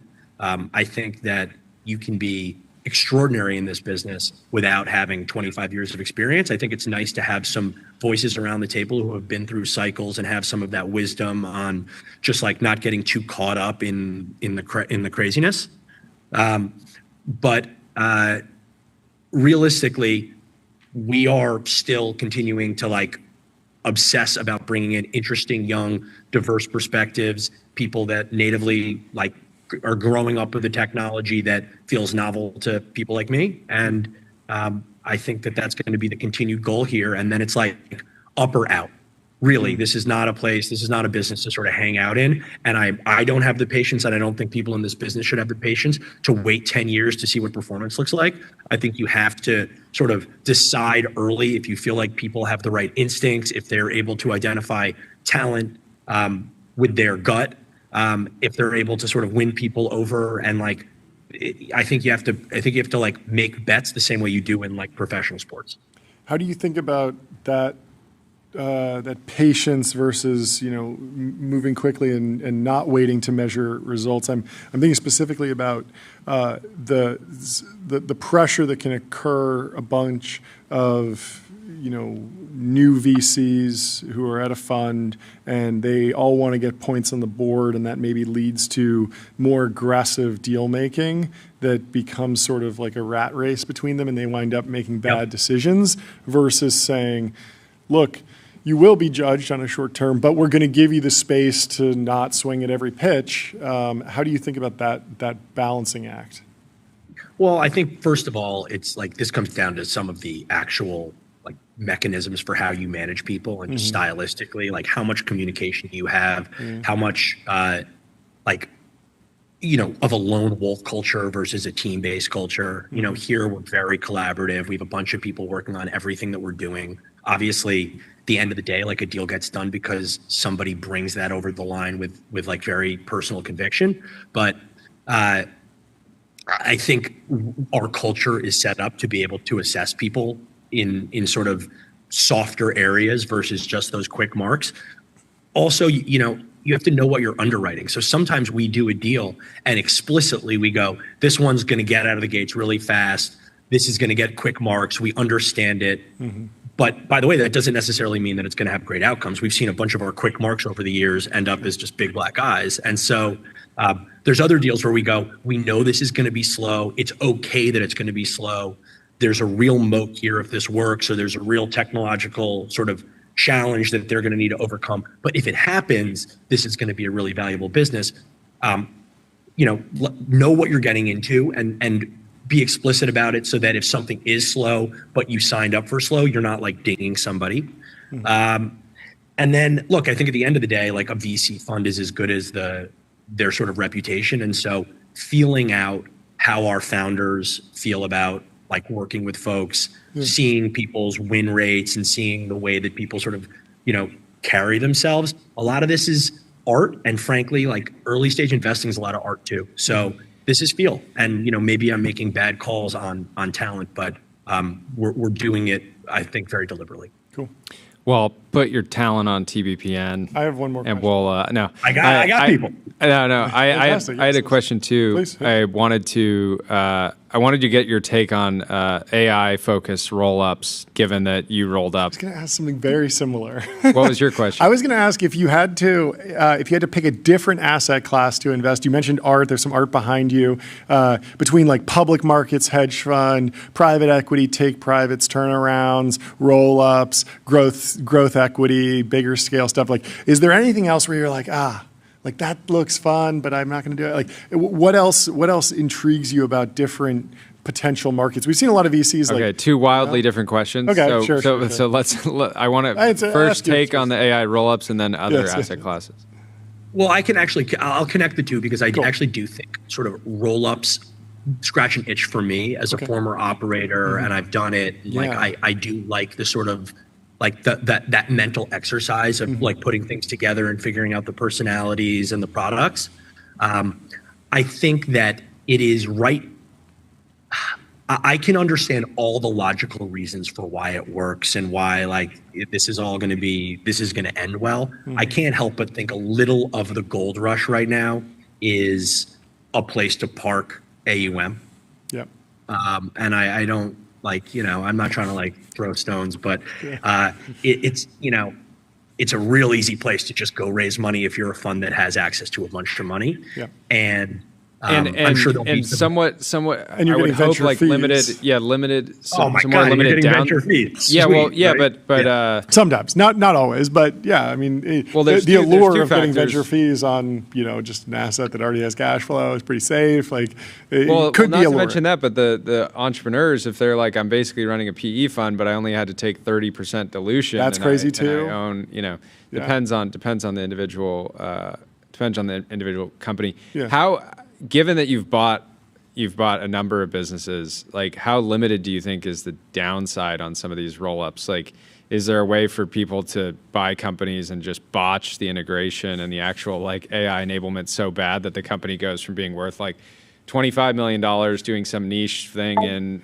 1 + 1 is 0.5. yeah. Or to just like, I think 1 + 1 could equal zero plenty of time. And frankly, it can equal less than zero because look, it depends what you're buying. It depends what the space is. The more reliant you are on a personality in these roll-ups, I think the greater the risk. If this is like a single proprietor who maintains all these really tight relationships and the whole thing rests with them, and if you don't keep them happy, you risk like the whole thing, burning down.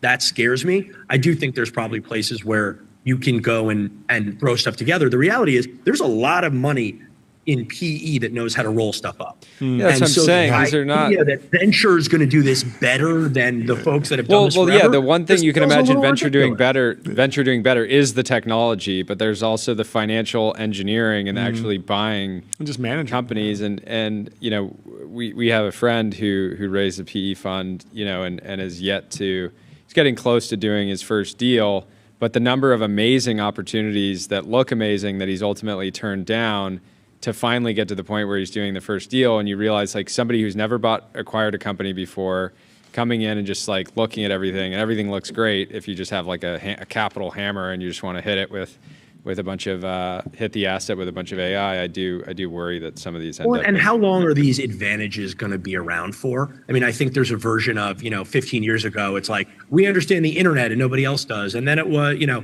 like we're going to go to the cloud first, or we're going to do mobile. Like, yes, AI is different, but like I can tell you, the traditional PE funds are not going to like totally fall asleep and like decide not to like embrace any new technology. And in 15 years, they're still going to be sitting on the wrong side of history. Yeah. Like there might be a window, but it's not going to be a big window. Yeah, somebody should ask Orlando Bravo if he's heard of AI.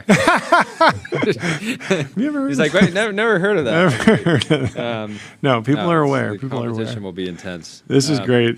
Thank you so much for taking the time. Yeah, great to hang out. I wish we had more time. And thank you for hiring. Thank you for hiring and training up Dylan. Oh yeah, our president back in the day. Dylan Ambroscato. Man, yeah, excited. He's a big fan of yours. Yeah, and we're lucky to have him. So come back on again soon. Yeah. Absolutely. And, we'll be in New York. We'll be at the New York Stock Exchange. Yeah, come down to the New York Stock Exchange. Hang out with us. That'd be fun. Join us there. Anytime. And I'm going to be out your way later in the month. So I'll Amazing. Awesome. Amazing. Great to hang. Well, have a great rest of your day. We'll talk to you soon. Thank you. Goodbye. Let me tell you about Railway. Railway simplifies software deployment. Web apps, servers, and databases run in one place with scaling, monitoring, and security built in. We have Lucas Atkins from Arcee AI coming into the TBPN Ultradome. Lucas, how are you doing? Here he is. I'm good. Thank you for having me. Thanks for hopping on the show. First time on the show, can you please give us an introduction on yourself and the company? Yeah. My name's Lucas Atkins. I'm the CTO at Arcee AI. We actually changed our logo so that it like highlights the R and the C. I have text. I'm sorry. No, you're good. Okay. And we've for a very long time been a startup focused on like enterprise. Yeah. Custom language models. Yeah. And we decided to jump into the pre-training game ourselves. Pre-training. Okay, so small language models. I like small language models. It's the large ones that scare me. But tell me, how small are these? How much? What is the training budget? Can you give me like a GPT-2 level training run, GPT-3 level training run? Like try and ground. Am I looking at the data center from space? Or is it something, a little cluster in a closet? Can you train it on a Mac Mini? What are we talking about? It used to be, that any small model, but a small language model, right, was, tens of millions of parameters, right? Yeah. Now it's in the realm of, I would consider anything under 50 billion kind of resting in that smaller world. But so small is big has gotten enormous. Yeah, exactly. And it's only going to get more and more as, RAM. Well, I don't know, but as people get more RAM and as we're able to fit more on our machines. But we historically lived in that kind of 50 sub range, and then we also we like trained on top of other open source models like Llama, like Mistral, Quinn. Is that fine tuning or distilling? Is there a difference there that's meaningful to what you do? There is an open debate as to whether fine tuning from like another model's just like text outputs is distilling. Okay. Or if you actually have to like grab it from the the logits, but.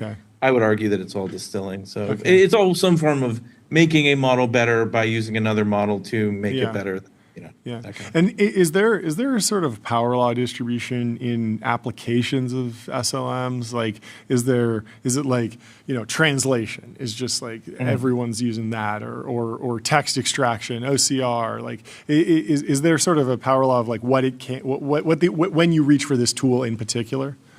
It used to be up until about a year ago. It was you were pretty confined to you could hill climb a specific domain. Obviously it ranges based on how big your model was, or small rather. But after this kind of like reinforcement learning revolution of the last year, if you can build a task and an environment to like have that model live and breathe and learn inside of, you can hill climb. You can take like, there's people that are taking 100 million parameter models and making them perform like 5 or 6 billion parameter models from a couple of years ago. So it used to be a lot harder. Now it's all about, it's a lot more taste and task driven. Yeah, and when you say perform like, it feels like the true cutting edge frontier model sort of smokes all the domain specific models, but it's expensive, and so how important is cost? What sort of cost reductions are you seeing on the inference side once a company or a developer decides to move from the heavyweight frontier model to something smaller? It is very often when they're going into production, right? Okay. Like it's like they've done prototyping with a large closed source model. They've had success with it. They've gotten approval. They want to bring it into production, to more consumers or their customers, and then the bill starts to hit and the margins start to look tricky. So that's when they start looking for ways that they can host it themselves. There's also like the compliance and data privacy aspect of it, and that's something that kind of sovereign, U.S. based open models have stopped kind of being released. It's very much out of China. You have a few in Europe, but it has very much been lacking in the United States. So I was hoping to release this before I got on the show, but today we're finally releasing our 400 billion parameter model. So we went up pretty big. There we go. Congratulations. You still got plenty of day left. That's great. You still got plenty of day left. You're like, we're still. This is just a preview. So take us through the landscape of who you're competing with. Set the table for us. Most people will be familiar with DeepSeek, Quen. How are these companies resourced? Is this just China's national interest that they're funding these? Do they have good business flywheels at this point? Because I imagine you have a plan to sort of unseat them in the open source race. There's a lot of rumors about how all of this capital gets allocated into these different companies, but at Give the us end of the the day, rumors. Hedge funds. Well, there's rumors that the government's giving it to them. They have favorites. There's shady deals going on, but the reality of it is, you're saying they didn't train the models with scraps in a cave? In a cave? No. No. Well, actually, frankly, if you look at kind of the horsepower that we're dealing with, a lot of them, seemingly did. It's very impressive, and that's kind of the, you want there to be this kind of battle of the U.S. versus China in this race. That obviously plays into our incentives. However, these are extremely talented labs, and so when I'm not competing against China or other countries for open weight, sovereign language models that people can own and deploy themselves. I'm competing against the other researchers there, that, that human being, and you have some extreme talent. So yes, it used to be really hard to make money making open source models. As they got bigger and as they got harder for other people to host themselves, the systems and the economics started to work out because they get the community buy-in and excitement of something being open source. But if it's 1 trillion parameters, your average consumer is not going to be able to run that on their toaster, right? So it ends up, you kind of get this win-win situation. And now that has kind of started to flywheel, they've started to do the OpenAI and the Anthropic and the Google Play, where they're building products around it, and it's really becoming a very lucrative ecosystem. Yeah. How are you scaling the business? What have you chosen in the business model world? There's so many ways that you can build around open source technologies. What's working, and what are you thinking about the roadmap long term? We were in kind of a very fortunate position when it came to this. We had always been customizing models for people. We had always been working for enterprises, developers, businesses. How can we make sure that they're getting the best out of their own hardware? The only thing that really changed was that when customers wanted something to be based in the United States or from the United States, there stopped being competitive options. Sure. And we never really liked the idea that the foundation of our business relied on other people releasing models. Yeah. So it was like 6 months ago that we kind of fully decided, hey, you know what, let's try it. Yeah. And we had success with our first model, and then our second, our third, and it kind of brought us to this. So the economics of our business doesn't change so much. We're still working with customers. We're still delivering models and powerful tools, though we have a much more robust control of the stack, which means that the degree to which we can customize and the kind of period in training that we can go back to for those customers just kind of increases drastically. So, yeah, just when I think of like open source focused company, I think like donations, people just like contributing for the we love have of the game.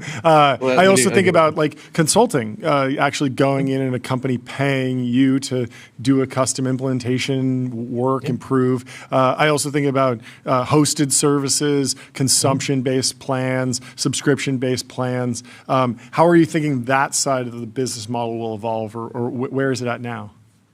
I would love for us to have like a GoFundMe or something, but no, it's very much the latter two. I think that services and consulting, obviously, if it's the right customer for the right product and the right situation, there's worlds where having a portion of your business be devoted to that's important. But the real moneymaker, and I think this has been seen out of those labs in China, out of others, is it's in the tooling. It's like, what are you building around it? How are you making it so that other people can customize it without you having to do services? How can you make it an easy API? How can you build a developer and education kind of suite around your software, that is uniquely benefited by your models, so that they can take it and using maybe hardware or GPUs that you own, how can they go and train their own models? So there's many ways to turn this into something that is much more like automated and less services based. But at the end of the day, it all just comes down to getting the customer the right product. Yeah. Who are your heroes in the open source space? Are you a Red Hat guy, a GitLab guy? What do you like? I mean, obviously, Red Hat, GitLab. I mean, I very much jumped into the open source space, like in open source AI. Sure. So like as much as I guess they're now a huge competitor of ours. Mistral is huge. The OG Llama team. Yeah. DeepSeek, Quint, like these very people. Yeah. That they inspired me to try to compete with them. So it's kind of this very. They inspired you to grind harder, and we appreciate it. Really. Yeah. Hit that bald eagle sound. Thank you so much for coming on the show to break it down. Yeah, great congratulations on all the progress, and congratulations. We'll be on looking at what's the timeline here? You think you'll get it? It was supposed to be earlier. We got some GPUs didn't want to load up, so it'll be here. We're going to be live for a couple more hours. Ping us. Come into the chat on X or come YouTube in the chat when it's officially launched. We'll talk about it. And we'll let you know. Thank you so much for hopping on the stream. Great. We'll talk to you soon. Cheers. Goodbye. Let me tell you about Sentry.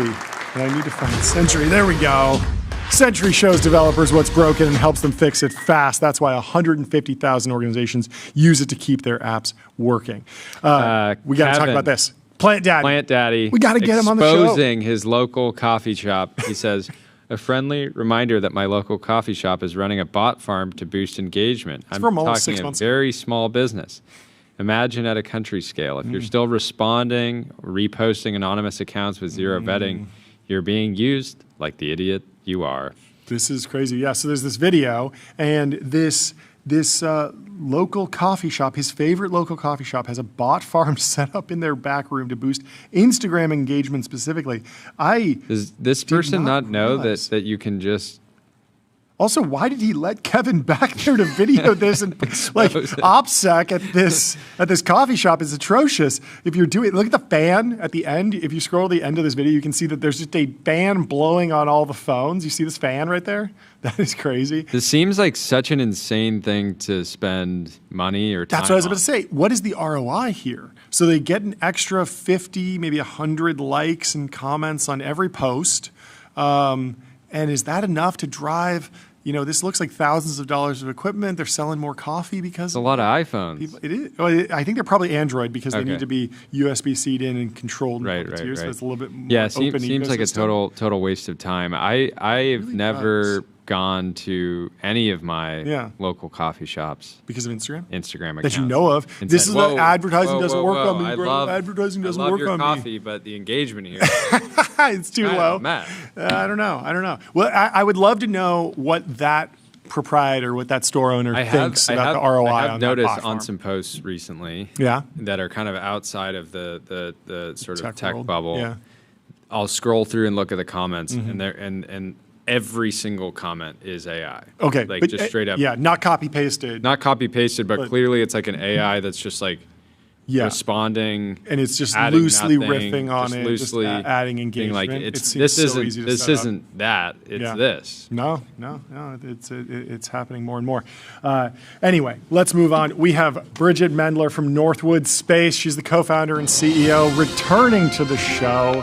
It's been just under a year, but she's back. Bridgit, great to see you. How are you doing? In a much bigger facility. Yeah, what's going on over at Northwood? Break it down for us. It's good. We are sorry, we just started blasting 80s music in the office. Amazing. But we're good. This is being on the manufacturing floor lifestyle at Northwood. And we are announcing our Series B fundraise. Amazing. How much did you raise? Yeah. $100 million. 100. Even. Nice round number. Not a cent more, not a cent less. And some other numbers too. Yes. Yes, some other numbers. Yeah. More importantly. That's right. Exactly. Customer is key. We raised 49.8 in a contract with the. Sorry, I'm getting a little bit of background noise. But yeah. More background noise. $49.8 million contract with the Space Force. Congratulations. Amazing. That is amazing. Talk about the actual progress. I mean, I remember hearing about this from Delian when it was like just an idea. And then I think I saw a video maybe with Jason Carman, the first deployment. You were building this. Like, what is the scale of the deployment? How are you? I mean, you're in a manufacturing space. How many people are working there? Or how many of these things are you building? Explain this to us. Yeah. We're at our 35,000 square foot manufacturing facility now. I think we moved in here thinking this was going to be a long-term home for us, but as I'm sure a bunch of these companies say, it fills up really fast. Yep. We have had a busy year. It's been a year of, going from early concept with some exciting problems that we were looking to solve on the ground side. We're looking to address scaling up communications to a bunch of different orbits, really pushing the boundaries on where you can take dynamic space capabilities. Our phased array was really well aligned with that. So we kind of built out the solution and we took it through to deployment. We can successfully say that now we have actually done production on 8 Portal units. They were produced in this factory in the span of 4 weeks. Yeah. We shipped them out, actually got shipped out on a commercial airliner to its destination halfway around the world, and was up and running as soon as it hit the site within 12 hours. So all in all, from the time of our contract signature to actually being ready to take satellite passes is a 3-month time period. So we're excited by that milestone. And walk me through sort of like the I've seen these memes of like you ask a question on Google and it takes you through you go through the fiber optic cable, you go to the base station, you go to the cell tower. Like, walk me through the actual use case from someone trying to use the internet and then interfacing like Northwood is in the chain somewhere. Like, what is the full chain? No, that's a really great question, because a lot of the ground equation has been kind of these fragmented pieces, right? Like, I can imagine it's confusing. It's like, oh, there's this one piece of hardware, whether it's a phased array or a parabolic or whatever. Yeah. How does that fit in with, me making use of internet through space? Yeah. And the real point for us is that we are saying space companies shouldn't have to consider the ground equation when they're running their own business. They shouldn't be trying to navigate, land leases in all of these countries around the world to make contact with their spacecraft. What Northwood does is we own the entire stack. So we handle from the moment that there's a contact made with the spacecraft all the way to the point of presence somewhere around the world that a spacecraft operator has themselves hosted, that entire chain. So that includes hardware, that includes modem, that includes network backhaul, that includes software interfaces, APIs, and the actual control plane for moving that data.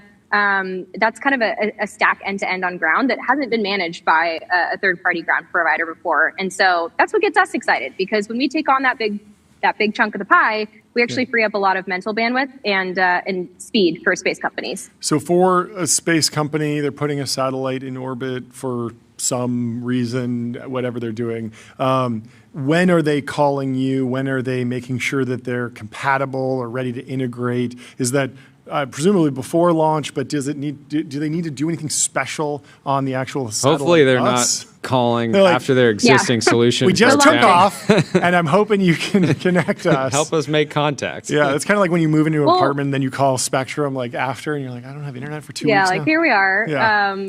contactless. But no, I mean, that's a little bit like the situation with the satellite control network with the U.S. government right now. Yeah. These are for satellites that are already live and Okay. operating. That's what our contract is against. It ranges for a ton of functions. So every launch that takes place in the U.S. Runs That's through how you know. satellite Sorry control to network. interrupt. Your facility's big because your team is scootering around. It is big. You went lying about 35,000 square feet. We have a lot of I love passion it. for our scooters here. It's nice, very smooth key. floors. Anyway, sorry. It's a great ride. But yeah, so it serves a ton of missions, and more missions are getting launched every day, and so that puts additional strain on capacity. Yeah. So for us, for instance, in that contract, they're calling saying, "Hey, we need more capacity. We are needing you to plug in with where we route our data." So we just hand them an API, and that's how they interface with it. Yeah. So they can just connect with the API. Satellites keep doing what they have been doing, sometimes for decades. Yeah. And then when their new satellites launch, they can also use that same interface. So trying to make it as clean and simple as possible. Yeah. What does your pipeline look like? Like I imagine you're talking to a bunch of companies that are planning to get various satellites up in on the 1 year, 2 year, 3 year. Like how many? Like are you feeling like an acceleration? Is kind of what I'm getting at in terms of like more mass to orbit. Yes, big time. We do get a lot of customer inbound, and I think like that's a large part of our raise for us. It's like, hey, we need to be able to expand and grow so that we can service all these important missions. I think an important piece of our passion for what we do is around serving diverse and ambitious missions. So a lot of our missions look pretty different. So for our recent capability we're working on with Space Systems Command, that looks like dynamic spacecraft movement, being able to hit multiple different orbits and those kinds of capabilities. There are also communications constellations where, they have more of that networking backhaul use case that I described to you. There's other ones that we work with that are more interested in timely imagery. And so for us, what makes us excited is being the ground expert that thinks about that with them from, some of those conversations we have are extremely early, where like we're asking them questions and learning about their system, and they'll say, we haven't thought that far yet. And so we get to be the partner from that very early stage to bringing the constellation online, and really being the one that holds the accountability for that. So we get excited by kind of the diversity of the space industry. I'm sure, you guys are hearing about all the different use cases even that popped up this past year. We're talking about I'm the sure, moon or, data centers in space and the data like. center, some space data center players are probably calling you being like, hey, in 10 years, I'm going to have a lot of GPUs in space. Yeah. But let's condense that timeline. Let's condense that timeline on all of the ideas. Like, why not? Space is an exciting frontier to push forward on. Yeah. What else are you tracking in launch costs, actual cost of mass to orbit? That feels like a key barometer for the health of the space industry broadly. Is that progressing according to your thesis when you started the company? Or are you ahead of plan? Obviously, it doesn't directly matter for what you do, but obviously it does in many ways because you're downstream of that entire economy. Is that the right even metric to be looking at if you're monitoring the space economy? I mean, I think the economics of space have been something that have been challenging historically. Yeah. You need to be able to make a profitable business off of space. And so I think there's been a number of dominoes that have fallen in favor of that, whether that be improved launch costs and, dropping to new levels in that and other pieces of the space infrastructure stack. I think, what we're building, we're also interested in making that more affordable. I think the proof is kind of just in the dreams that people are dreaming up and actually putting real dollars behind now. So, it's one thing to talk about some ambitious space concept. It's another thing to put like real dollars behind it and a real timeline against it.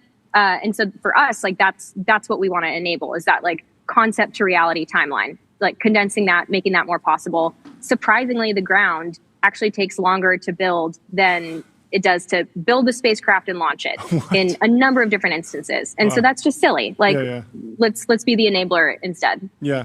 Can you help me understand deploying ground stations globally? Are there treaties for this type of thing? Do you call other governments? Are you active in other countries? Like, I imagine that, there are obviously some, I guess, like geostationary orbits that just orbit over the US, but if my satellite's on the other side of the Earth, I probably want to talk to it. How do you solve that? What's involved? What's the rollout like? No, totally.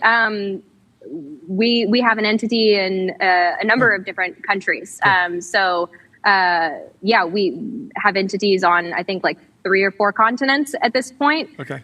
So you basically need to establish the business there. You need to work with the local governments across a bunch of different dimensions. I think personally, that's something that I think is really exciting to support with the space industry, right? Like a lot of countries are really passionate about pushing their space capabilities forward.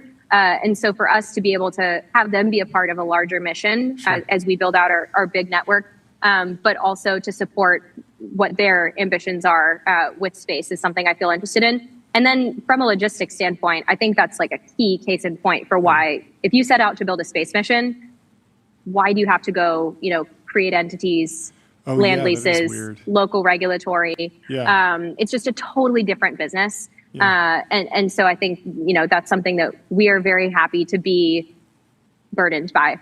Yeah, on the regulatory side, are you interfacing with NASA or the FCC? What does that look like? And then does the regulatory architecture that's put in place in the U.S. sort of carry forward into other countries?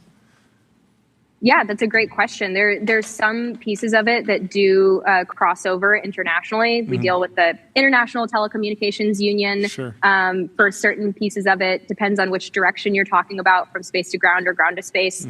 And then the FCC is really the main regulatory body domestically, but they need input from NASA. They need input from a bunch of other government stakeholders. So a lot of folks weigh in when it comes to spectrum, which is for nerdy folks like me, that's kind of interesting. Yeah.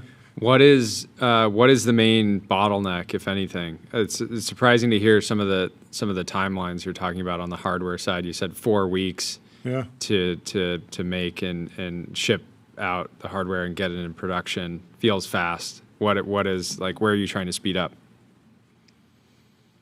Ground is like such a multivariable problem. It comes down to supply chain for sure. It comes down to deployment, like what is actually efficient and easy to ship to anywhere around the world. It comes down to licensing and a whole host of other regulatory approvals. So for us, like that's why we find that it's really useful to be vertically integrated, because we can actually think of those constraints at every different piece along the chain. So, when we see a bottleneck, like, hey, there's this supply chain limitation, we get to design around that and think about how that fits into the overall system. So I think we've been coordinating all of those pieces well so far. New challenges are going to continue to pop up, but I think that comes down to just having a team that is multidisciplinary. Yeah. I want to know more about the use of funding, $100 million fundraise, obviously more hiring and more acceleration broadly, but are there any pieces of equipment that you're going to be buying for manufacturing? Is there a robotic arm that you've been hovering over the checkout button and now you're clicking it, or a CNC machine? What will transform about the actual manufacturing process with this raise? Yeah, like getting concrete. Concrete. There we go. Yeah, I think. Well, actually, that's interesting. Literally buy concrete. No, maybe old old ground companies do need to buy a ton of concrete. Yeah, because the pad, right, that you actually put it on, right? Exactly. You have settling time. Just let the concrete dry. Yeah. That's a whole factor in the equation. But yeah, for us, it's really about a new scale of production. So we've demonstrated this end-to-end process for smaller scale missions. Now it's okay. cool. Can you do that at a larger scale reliably? And so that comes down to, like you said, bringing some stuff in house. Yeah. So that's our PCB line, for instance. That's something that we're interested in bringing in house. We have different testing fixtures that we have in house. We have a big anechoic chamber over here. Oh yeah. Wow. That's cool. So good podcast studio too, right? Isn't it like dead quiet in there? It's right? true. It there is. You go. It's kind of, yeah, I'm tempted to show you, but anyway. No, it will probably and, cut the Wi-Fi out, right? Exactly. Yeah, it would cut the Wi-Fi out. The audio quality would be hazardous. great, but we lose the connection. So pristine. But yeah, we're going to be moving into a bigger space as well, so that we can, accommodate more production volume. Also, inventory. This stuff takes up a lot of space, a lot of hardware. We're moving it through rapidly. We're looking to hit a rate of 12 units per month for one product line, and then another volume for another product line. Very good news. There you go. So yeah, that's some of the expenses. Amazing. Well, thank you so much for taking the time. Fantastic progress. To come chat with us. Yeah, remarkable progress in under a year. I can't wait for the next one. We will see you soon. Yeah, congrats to the whole team. Have a great rest of your guys. day. Very Well, cool. good to chat. Good to see you. you. Have a good rest of your day. Cheers. Let me tell you about Gusto, the unified platform for payroll, benefits, and HR, built to evolve with small and medium-sized businesses. And without further ado, should we bring... Who we got? We got Jeff. Jeff Miller. It's Miller time.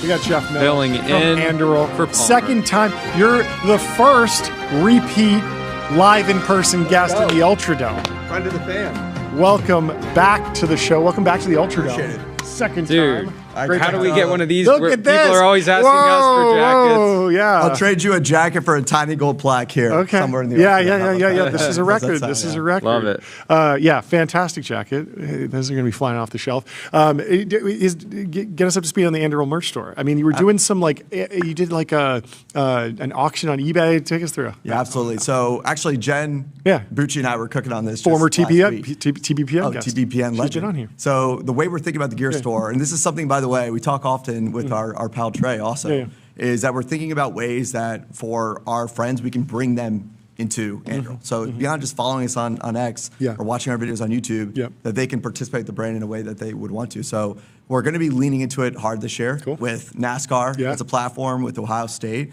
with every campaign that we do. We're going to have some staples like the flight jacket that will become much more easily accessible, I should say.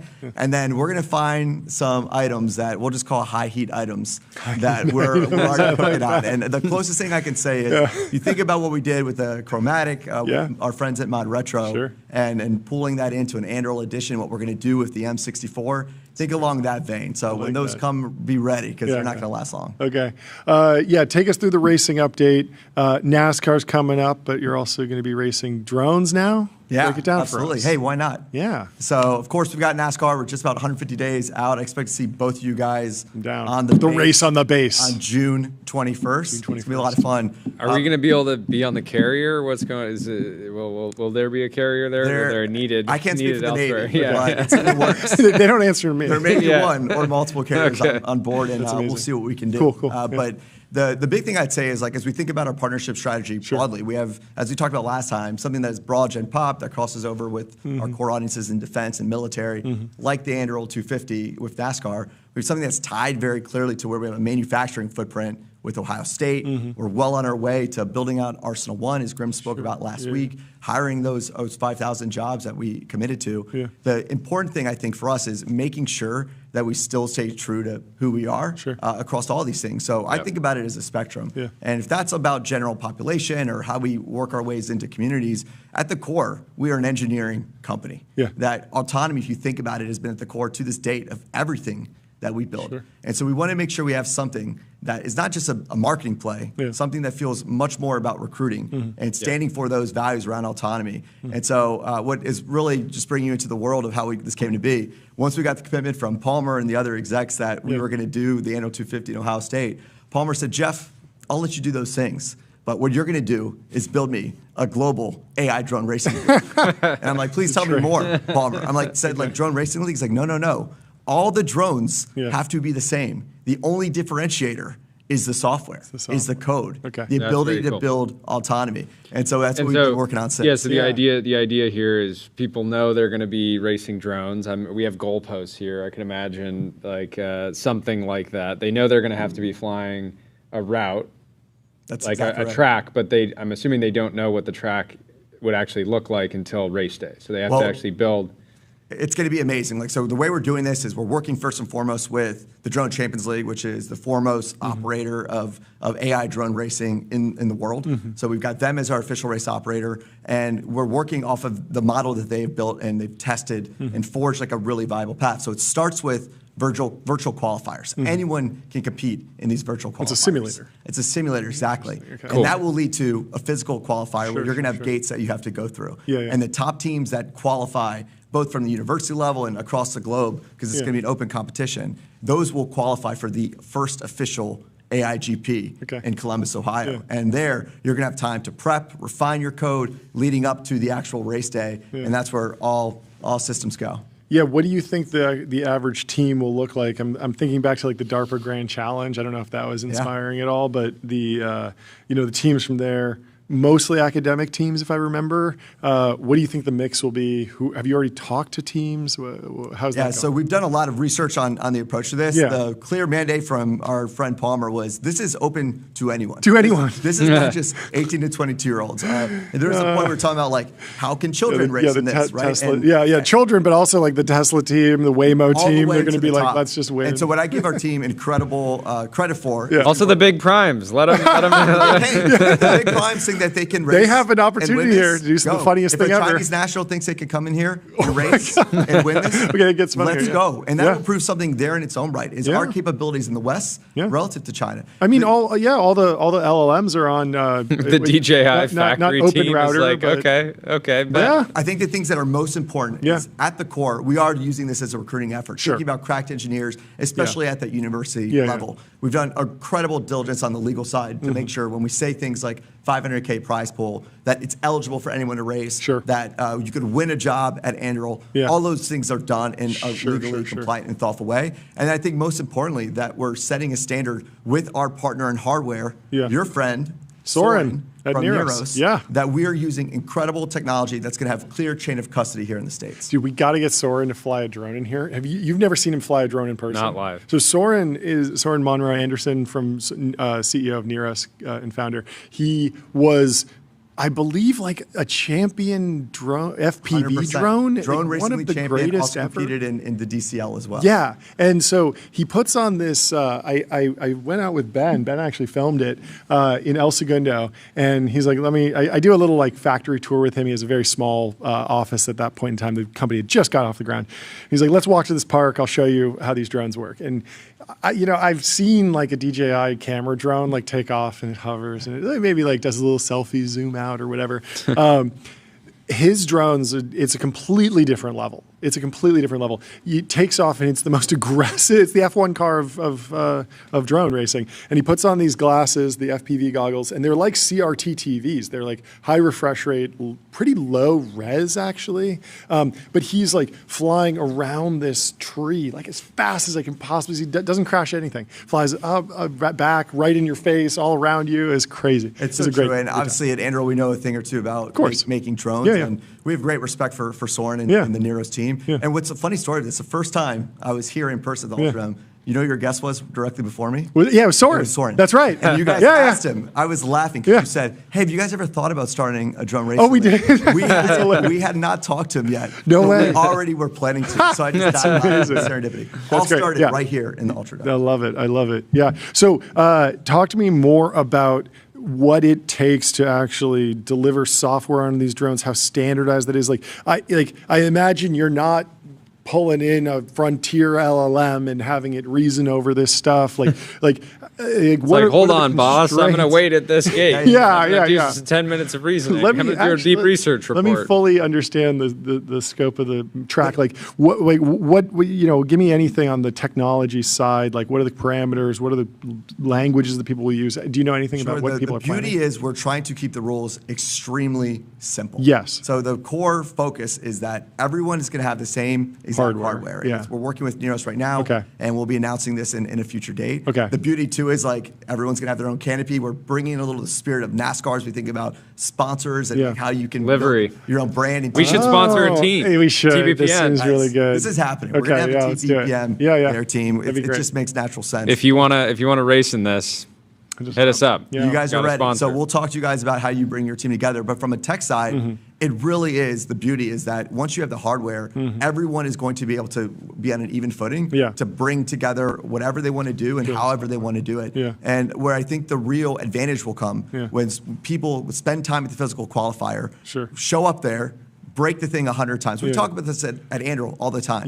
Fail, win. That's the way we think about it. And I think that model, that approach, that ethos applies here too. So how do you keep a level playing field around hardware when drones are breaking and they are smashing? Is it like, you get an allotment of 5 and then you're out? We'll have clear chain of custody. Okay. And all credit to DCL and Neros because they're controlling the hardware component. But we've planned out, and because of their experience, we know how many are going to break along the way. But there's not going to be any opportunity for anyone to be making mods beyond what we give them officially. Okay, that's very cool. Yeah. Are there other, do you think people will have the ability like overclock motors? Because a lot of racing, of course in NASCAR F1, it's like tire management, fuel stops in certain races. We just saw this with the Rolex 24. Yeah, exactly. Like, at what level does it stay from just perception, doing simultaneous location and mapping, pathfinding, to actually understanding, like, I can push the drone harder, but then I'm running out of battery. 24-hour the endurance drone race. Like how many times do you change? I think what you'll see is the battery is pretty lightweight, but for the distance of the race itself, you're going to have enough battery load. Okay. But it really will become to like finding all these little ins and outs. And there'll be risk. If you cut the corner a little bit closer, how you're doing it, might clip push it, understanding the hardware better than the next, and what risk you're willing to take. Exactly. Interesting. But for us, like what I'd say here is really special is beyond the fact that we're starting in Columbus. We're already working with Palmer in 2 really interesting ways. Like we have plans to roll out the second GP in Asia. That'll be announced soon. The third GP in the Middle East. And the 4th one beyond in the globe. And right now we're starting with quadcopters. The important element of the AI GP is the autonomy. It's not the form factor. So just know that's something that could come to life underwater in different domains over time. Whoa. Water would be cool. Feels harder to film and stuff, but could be really cool. Well, let me just say that's the first of many domains Palmer's. Yeah, of course. Yeah, I want to see the tunneling ones. Jordy said it, I did it. That'd certainly be great. What do you think teams will look like? Are they unlimited amount of people? I can show up with 1,000 So you can show up as an individual. We think the teams that are going to be really successful are going to show up between 4 and 8 people. It's capped at 8 people. 2 pizza team. Exactly. And so the goal would be that we're talking to all the universities that are going to express interest. We have target universities at Anduril that really feed our pipeline of emerging talent. And those teams, we're hoping to get really excited about this. We think the prize pool is going to be a real incentive, but also that opportunity to win a job at Anduril. And it's good like resume builder, content, whatever, marketing. There's so many different ways. It's interesting winning a job at Anduril when I think anybody that can get into the top 5. Probably every person on the team is qualified, or at least some percentage of them. So the pipeline, the talent pipeline is going to be very It's going to be incredible. And also why our lawyer now has a lot more gray hair than he did a month ago. But the important... doing any of these like giveaway contest thing at scale, there's so much like legal headache with it. It's not as simple as exactly. But luckily for us, I think whether it's thinking about legal constraints for this, what our people at Anduril across divisions do is they see opportunity and they see how they can create solutions. But the thing that gets me excited is like beyond whoever wins and earns the job is that every university team member that shows up to the qualifier, which is going to happen near our HQ in September, will get a screen directly by Anduril Recruiting. So if you're somebody that is interested in this, if you're somebody who's looking for an entry-level job or internship at Anduril, this is a great way to feed into our pipeline. Can you tell me more about the new Long Beach office? What's going on there? Oh, man. Well, as somebody who lives in Venice, California, and works in Costa Mesa, can I just say I'm extremely happy that we have a Long Beach office coming? It's incredible. I mean, the story writes itself from Palmer's origin to where we are now. Oh yeah, that's where the first what was it, the Airstream or something? 100%. He's living out of a van down by the river. Right? That's actually true. It's incredible to see it come full circle. Down by the marina. Yeah. It wasn't really a river. Down by the river. Yeah. It was a cave. Any rivers in LA. No, LA River is rough. But it's really special. Yeah. The origin story, the fact that it's a reflection of our growth, our maturation, the engineering talent that we're going to be able to recruit, not just in Orange County, but now closer to LA. And ultimately, whether you're working in SoCal, in Ohio or beyond, we're still going to be screening for the same thing. And that starts with the mission, the connection to what we're building. Yeah. How big is the Orange County campus now? It's like 5,000 something. Oh yeah. Or sorry, no, the new one's 5,000. The current one's a little smaller than that. Okay. But it's the type of thing that we're constantly building. You walk in there. 5,000 square feet. That's pretty big. No, people that we're bringing in. Yeah. 5,000 square feet. Is like but to be bringing over 1 million square feet to Long Beach and to be doing it directly with the mayor of Long Beach, who's been incredible, and his team, it's just been really cool to see come to life. That's great. That's great. Incredible. What else is on the horizon on the marketing side for Anduril? Did you look at a Super Bowl ad? Super Bowl's coming up. You know what? What else did you look at? So I'll tell you one thing. The core focus for us this year is absolutely showing the raw, the real, the product development, the failure fares that lead to the wins, the hard work, the scalability that we're seeing is reflecting that story. So I think that's the important inflection point for us in 26. It's going to be less about the highly produced go-to-markets, and it's going to be about, we told you we were building these things. We are building them, and we're going to show you how hard it is to scale, but that we are up to the challenge. And when we talk about this internally, we talk about demonstrating to our customers that Anduril is not only the right choice, we are the safe choice, and we are the necessary choice for what our country needs. So that's the story we need to tell, and how we do that is going to be about great world-class product marketing that will likely look more transparent and raw than you've ever seen before. And then as we're thinking about working our way to public markets, it's about building the Anduril brand, and that can be through a drone race for recruits, it can be about a gear store, or big major sports marketing platforms. But it won't be a Super Bowl commercial this year. In fact, this past weekend, we weren't at the NFL playoffs. I was at a UFC fight in Vegas, 324. There we go. I'll tell you that to me is much more of America and the audience that I think has high crossover to and connections with audiences that we see in NASCAR. And whether we do a partnership with them or not, I think the point is that we're looking to do things differently than traditional brands. And looking for partners that share our values and share our mission. Yeah, that makes sense. Do you think that on that, like, the story that you're telling around like delivery and scale and reliability and the safe option, does that mean visually you'll think you'll shift from product focused, this like, look at this amazing cool thing that does this thing, to more of like highlighting what's happening at Arsenal, the manufacturing prowess, the scale? Is that the type of story that you're trying to focus on? Is that how this will be instantiated? Those stories to me complement each other. What it means is we're going beyond a product go-to-markets where we're saying, hey, we're announcing this to the world, to thinking about the stages of development post-launch. We did a really great job of this as a team, I believe, with Omen. And we told why a tail sitter is so hard to produce. We tap back into the history of tail sitters across decades and what our engineers were able to accomplish to make Omen successful and all the rigorous testing that we did. We're going to start to do that more with all of our products, but that doesn't stop with testing. It's about fielding. It's about putting it in our customers' hands, and certainly it's about your point around manufacturing at scale. So that starts with Arsenal One. Why do we build it? The progress that we're making, the products that are scaling over time there, and showing that the promises that we've made, we're able to deliver on. Very cool. Jordy, anything else? No. This awesome is fantastic. Update. Well, I have one other really important announcement. In the spirit of our friend intern Tyler, it's a special day for you. It's your birthday. What? I brought the first drink I had. No way. Oh, no way. Smirnoff Ice. Oh, incredible. Also known as the nectar of life. So the nectar of life. Nectar of life. Properly iced on the stream the first time ever. Incredible. People were talking about a BuzzBomb. Dude, great to see you. You're the man. Ice. Well, this thing is huge. That is a huge ice. Why don't you? You're 21. You Crack can it open. indulge, enjoy a sip of. Yes. And I will tell. Let's get the Tyler cam. Tyler cam. We'll flip that around, and I will tell everyone about graphite. Oops, I just pushed Gusto. I'm sorry. First day on the board. Okay. Yeah, John's got a new board. I have a new board. Let's go with Graphite. Here we go. Is it going to work? Yeah, there we go.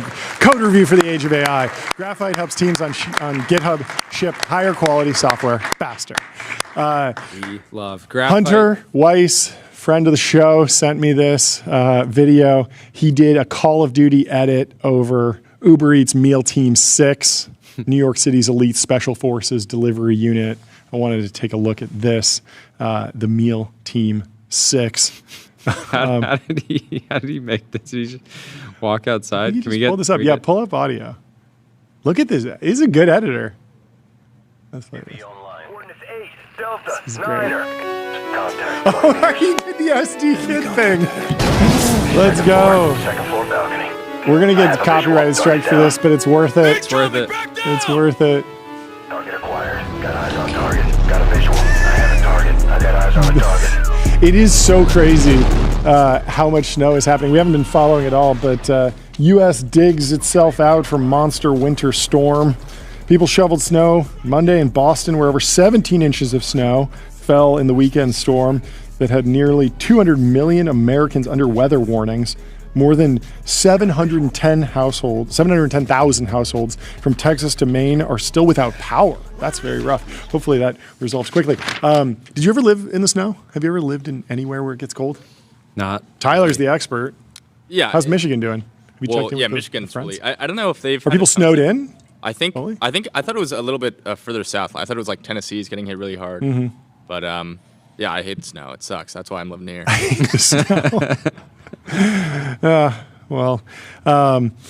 Where else should we go? We have our special guest joining in just 8 minutes. 8 minutes. There is a clip from a friend of the show, Ben Hylack. He attended the OpenAI interview with Sam Altman and Town Hall. Chief OpenAI hater Nick, of course, clipped it and put it in a negative context. He says, there's some quotes here, but let's pull up the question that Ben asked on this OpenAI stream. Discourse on like Twitter and X recently about GPT-5's writing in ChatGPT and being a little unwieldy, hard to read. Obviously, GPT-5 is a much better agent model, really good tool use, intermediate reasoning, whatever. So it feels like models are a little bit spiky, or they've gotten even spikier, where some spikes like coding got super high, some spikes or it's very unspiky around writing. So I'm just kind of curious how OpenAI thinks about that feature. I think we just screwed that up. We will make future versions of GPT 5.x hopefully much better at writing than 4.5 was.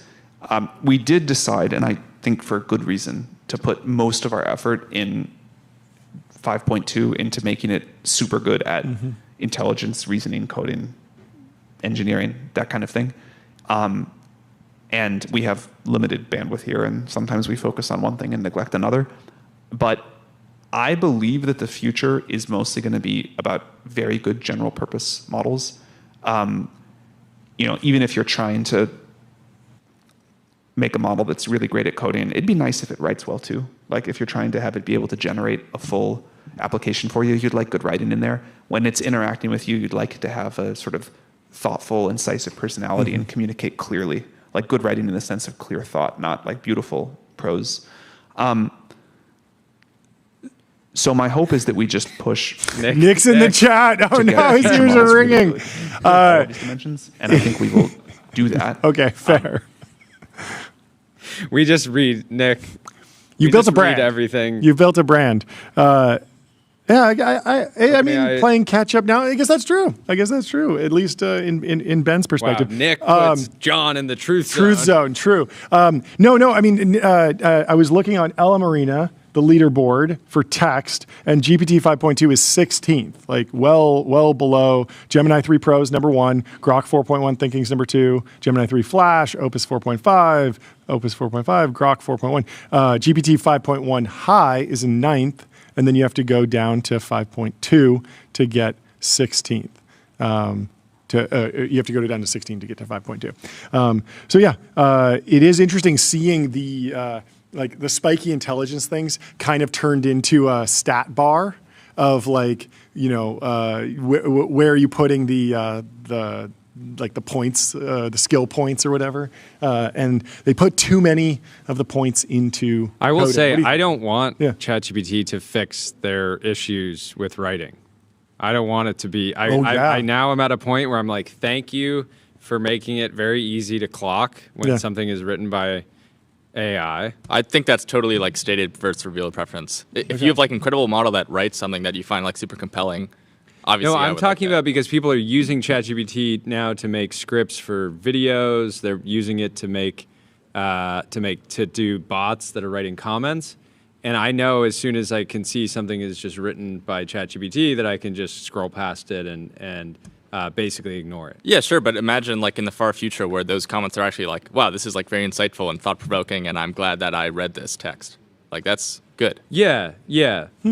I think we can get there. Also, so back in March, Sam tweeted that they trained a new model that is good at creative writing. That he released this whole story. Yeah. And I think they've never really released that. Maybe it got vended in somehow. To one or of the like models. distilled a little bit. But there were trade-offs clearly, and it does seem like they. And I'm not sure that they actually did end up releasing. Yeah, I mean the really interesting thing, to apologize and steal Nick's point here, is that. Like, should ChatGPT be focused on coding? Certainly in the how are they going to compete with Clawdbot? They need a really great coding model. We'll talk to our guest in just a minute about how he's using 5.2. He's ready. He's ready. So let's bring him in from the Restream waiting room. We have Peter Steinberger from Moltbot. The man of the hour. How are you doing? Thank you so much for staying up late. What time is it for you? It's 11. Thank you so much. We really appreciate it. PM for everybody that's just Yes, tuning 11 in. p.m. 11 p.m. So I'd love to kick it off with just a brief background on when you started this project, a little bit of your career, how you're thinking about it going forward, and then I have a million questions. This was your very first project ever, right? Yeah. First time coding, right? No, we were enjoying a screenshot of your GitHub profile earlier and just seeing like how many different things. An overnight success. A true overnight success. Yes. But we're super excited to have you here. Yeah. Awesome. Yeah, I'm excited to be here as well. I don't know. I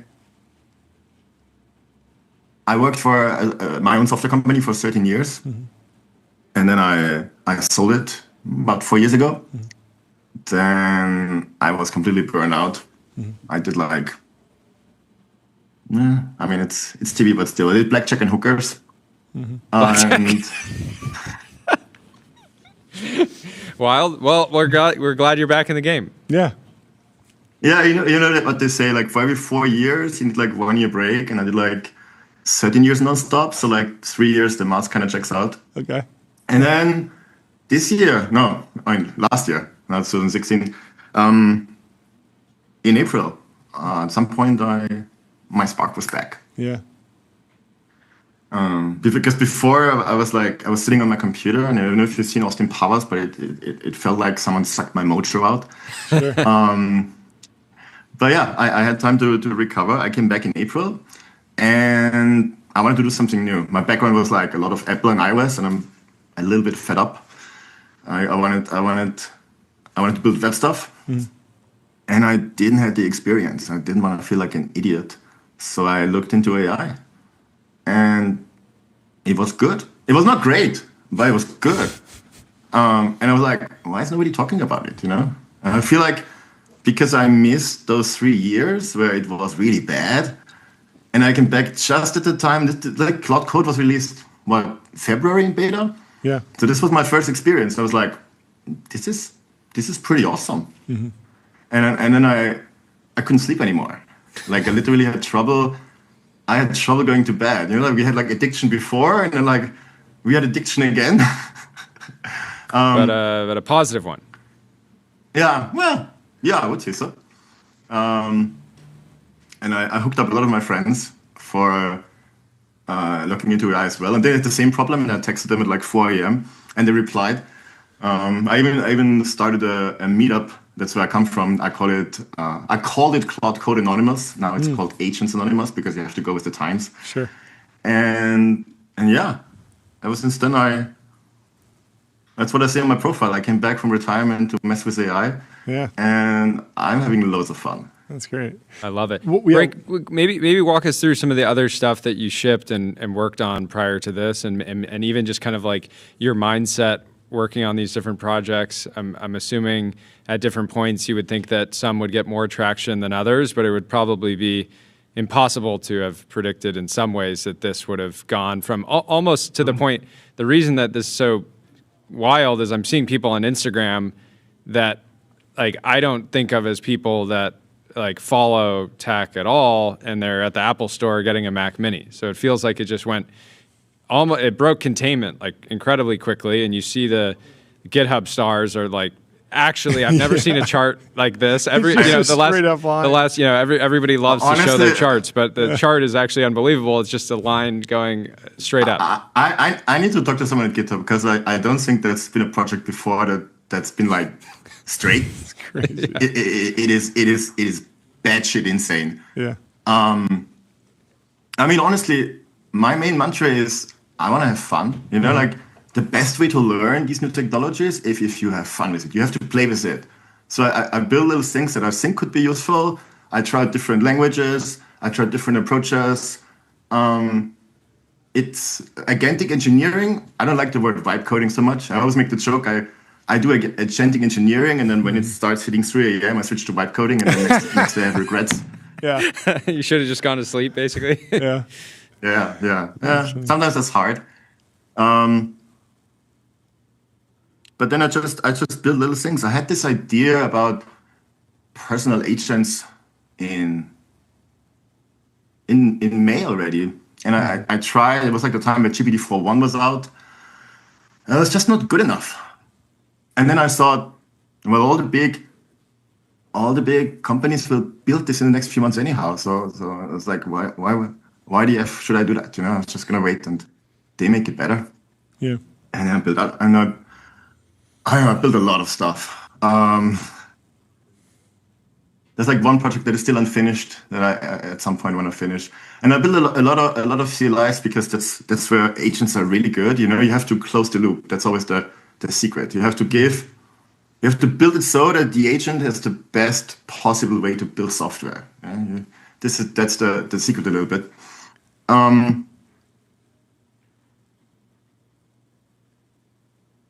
I tried a lot of stuff, and then in November, I looked, and still there was nothing. Like, where is my fucking agent? Yeah. I had a little project in May. I spent 2 months on it.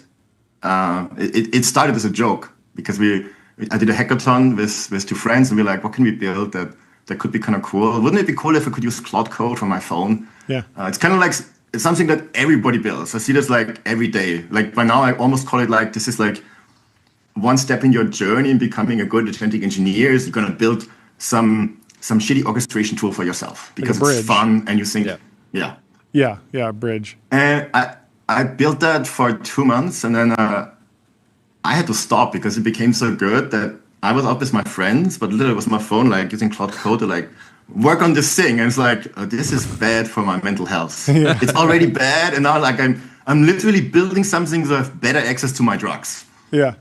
I mean, I've seen people using Cloud Code on laptops as they get off of airplanes because they're so locked in, they just have to send one more. And that's like the clearest sign that like you need a bridge and a phone involved. Yeah, no, but also like, you know, like this feeling when your agent's not running. Like right now there's like 2 terminals that you could be building something, right? So So if you're in this addiction mode, you almost feel like... If you need to step out for 10 seconds and fire off. Feel free to take a break. We can do an ad read. There's still some drama that I'm finishing. But anyhow, so in November, I don't know. You know, I wake up every day, I'm like, okay, what do I want to work on now? What would be cool? And then there was like, okay, I want to chat with my computer on WhatsApp because if my agents are not running, and then I go to the kitchen, I want to check up on them, or like I want to like do little prompts. Yeah. So I just hacked together some WhatsApp integration that literally receives a message, calls Cloud Code, and then returns what Cloud Code returns, one shot. Yeah. And it took like 1 hour, and it worked. I was like, well, okay, that's kind of cool. Yeah. But I usually use prompts, like a little text and an image. Because images are like, they often give you so much context, and you don't have to type so much. Mm-hmm. So I feel like this is like one of the hacks where you can prompt faster, just like make a screenshot. So the agents are really good at figuring out what you want. So I hacked together images. And then I was on a trip in Marrakesh with like a weekend birthday trip. Mm-hmm. And I found myself using this like way more than I saw, but not for programming. It's more like, hey, there's like restaurants, because it had Google in it, and it could figure out stuff.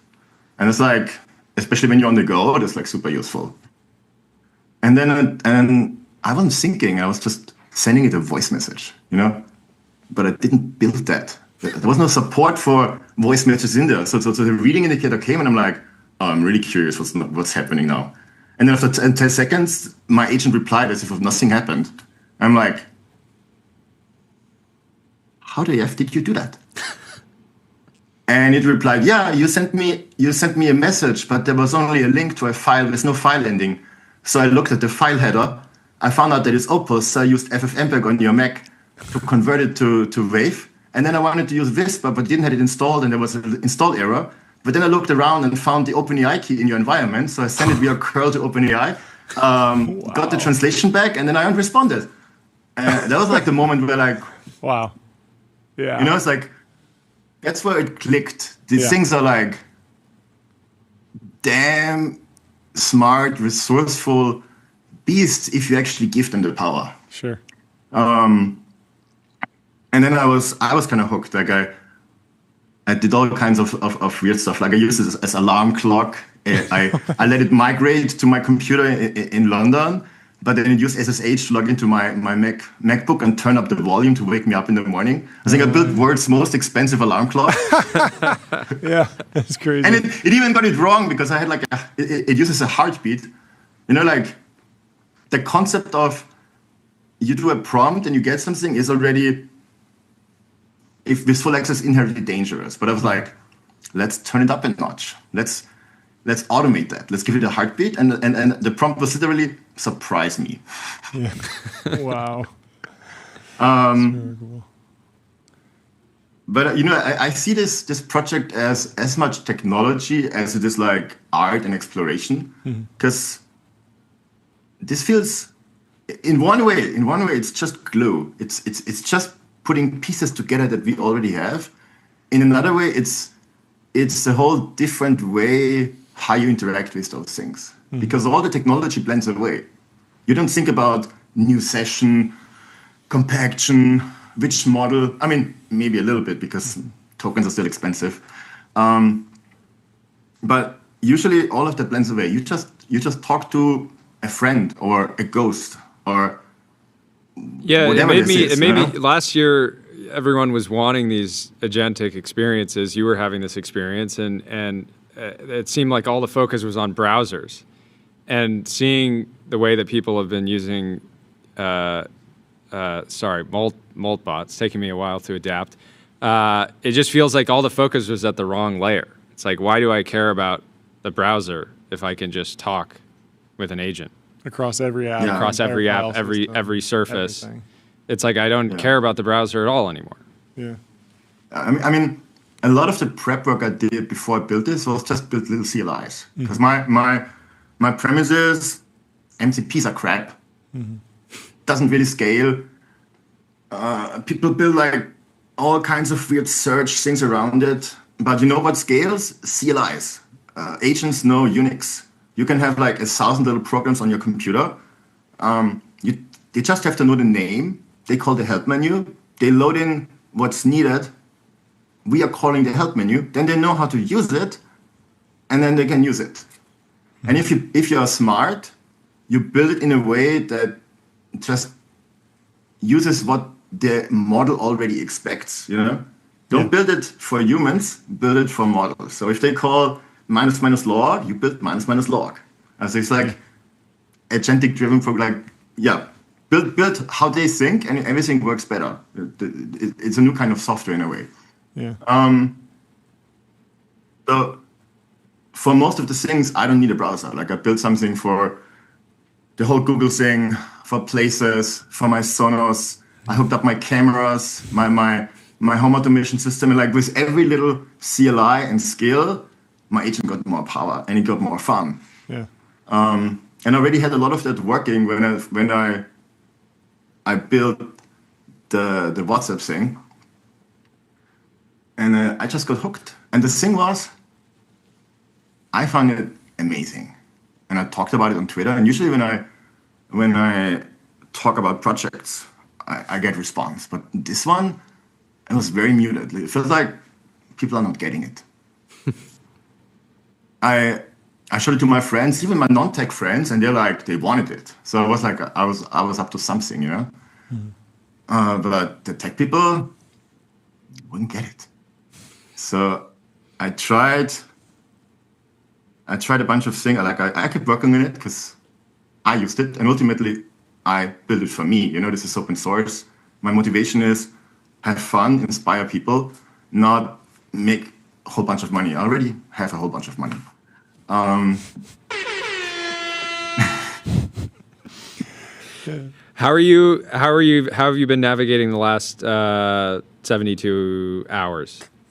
I mean, the last week, really, because we were joking earlier on the show, like the amount of people that are frantically trying to give you money, acquire the company, contribute to the project, hire you. Intense. There's companies with 0.01% of the traction that are raising at multi-billion-dollar valuations. You have infinite opportunities right now, and yet you seem very happy continuing to do exactly what you're doing. But how are you thinking through it all? I mean, how am I taking it? Badly, at least sleep-wise. But it's also infinitely exciting, and I love that I started something. You know, I would say last year was the year of the coding agent. This year is the year of the personal assistant. Mm-hmm.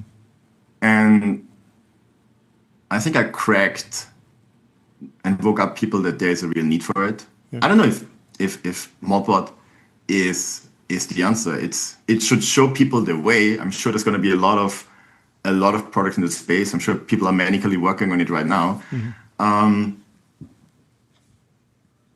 I would say it's going to be very interesting. Yeah, but there was a lot of stuff between Twitter literally exploding, our Discord server multiplying in ways I haven't seen before, and in ways I couldn't handle. Like at some point, I was just copy pasting questions from Discord into Codex. Then I had the response, wrote the next question. At some point, that didn't scale anymore, so I just like copied the whole channel. I'm like, answer the 20 most questions. I was like reading over it, gave him a few instructions, and then just pushed it over. Because what people don't realize, it's like, this is not a company. This is like one dude sitting at home having fun. Yeah. Even though, like, I guess from the commits, it might appear that it's a company. Yeah.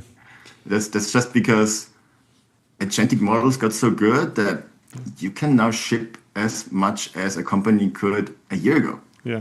If you can handle those tools, if you speak the language or like understand how the language thinks, mm-hmm.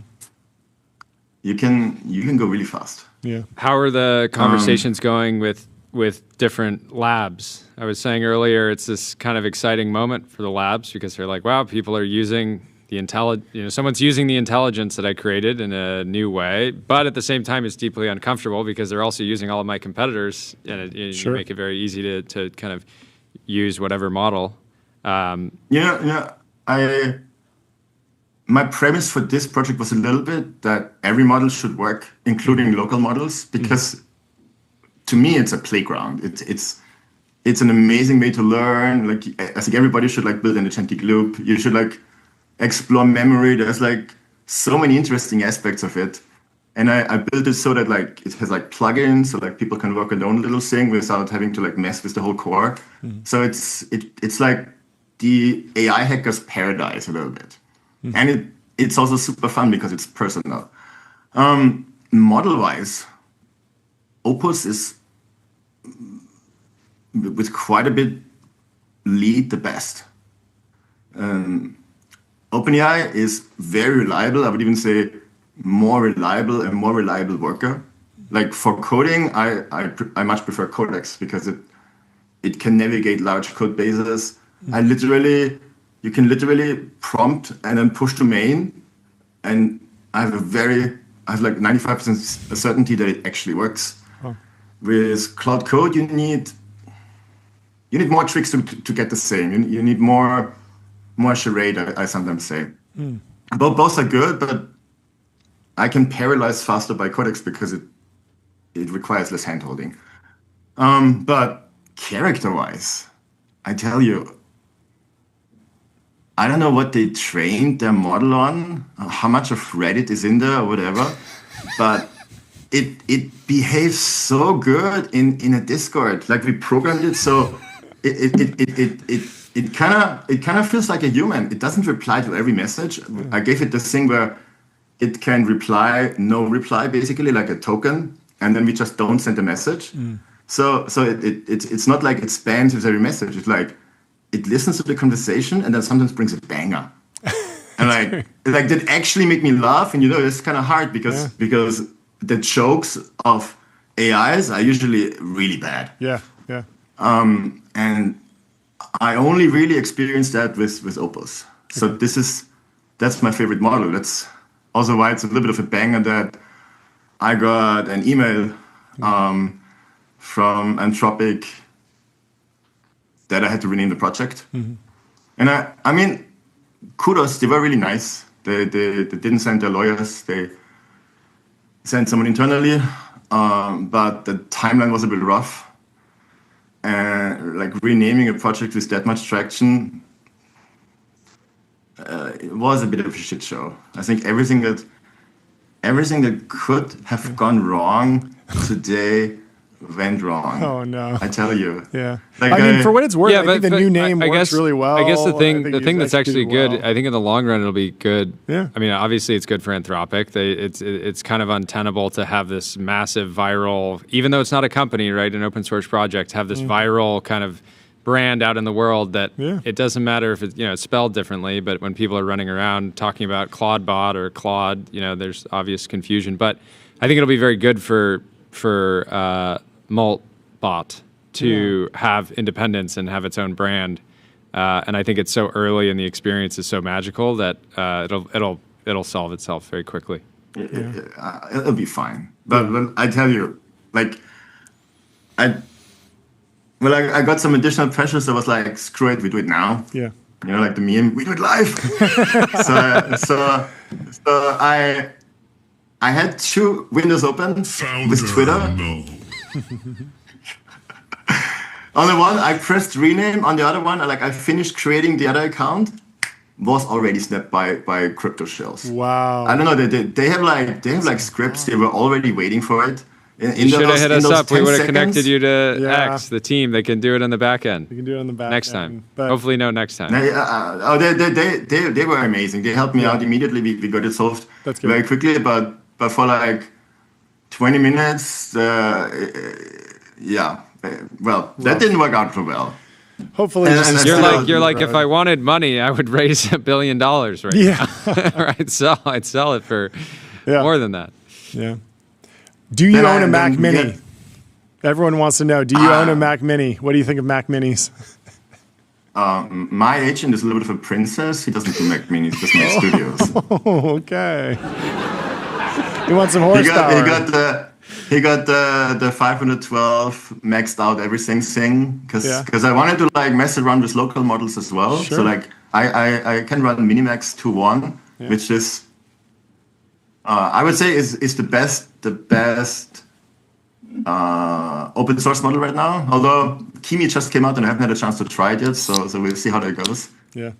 But one machine is not enough for it. It's not fun. You probably need 2 or 3, and I kind of want to wait until Apple does a new release. But it's still fun to see the potential that there is a future where this could actually work. Yeah. Well, if the Mac Mini trend keeps going, Apple, from what we've seen, sells between $250,000 to $700,000 a year. Yeah. it's very possible that you'll be responsible for selling them out. So hopefully they send you some free ones as a thank you. Yeah.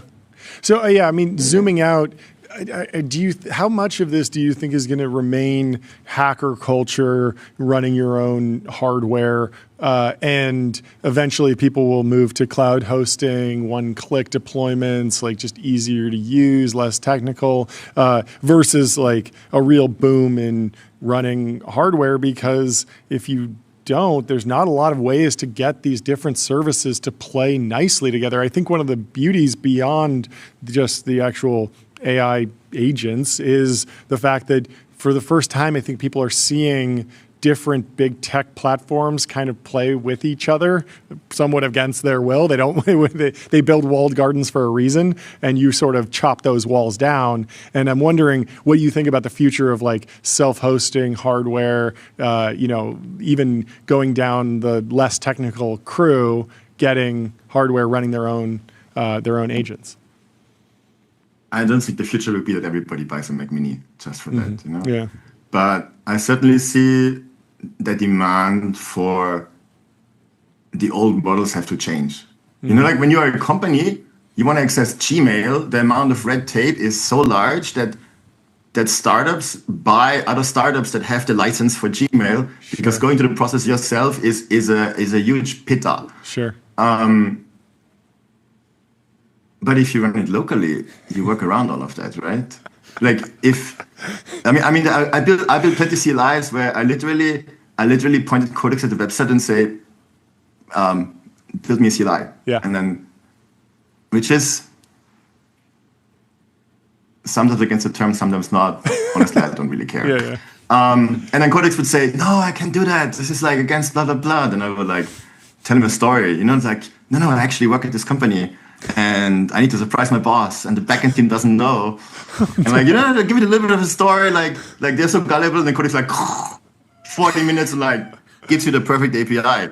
So this is a little bit the liberation of data that big tech probably doesn't really want. I mean, even the WhatsApp integration is a hack. This is like it fakes the protocol that the desktop app uses. I really tried to support the official way, but the official way is for businesses. If I'm a business that sends you 100 messages, I get blocked. So I got blocked immediately, and at some point I removed support for it in rage. It's like delete everything. It's like 100 exclamation marks.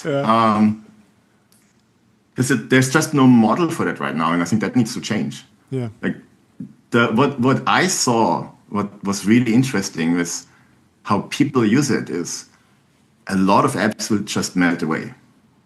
Why do I still need MyFitnessPal? I just make a picture of my food.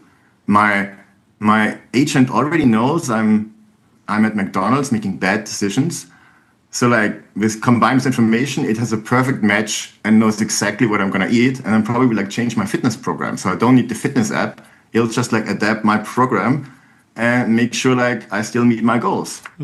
So like there's a whole big layer of apps that I'm gonna see disappear because you just naturally interact differently with those things. Like most apps will be reduced to API, and then the question is, do you still even need the API if I can just save it somewhere else? Yeah.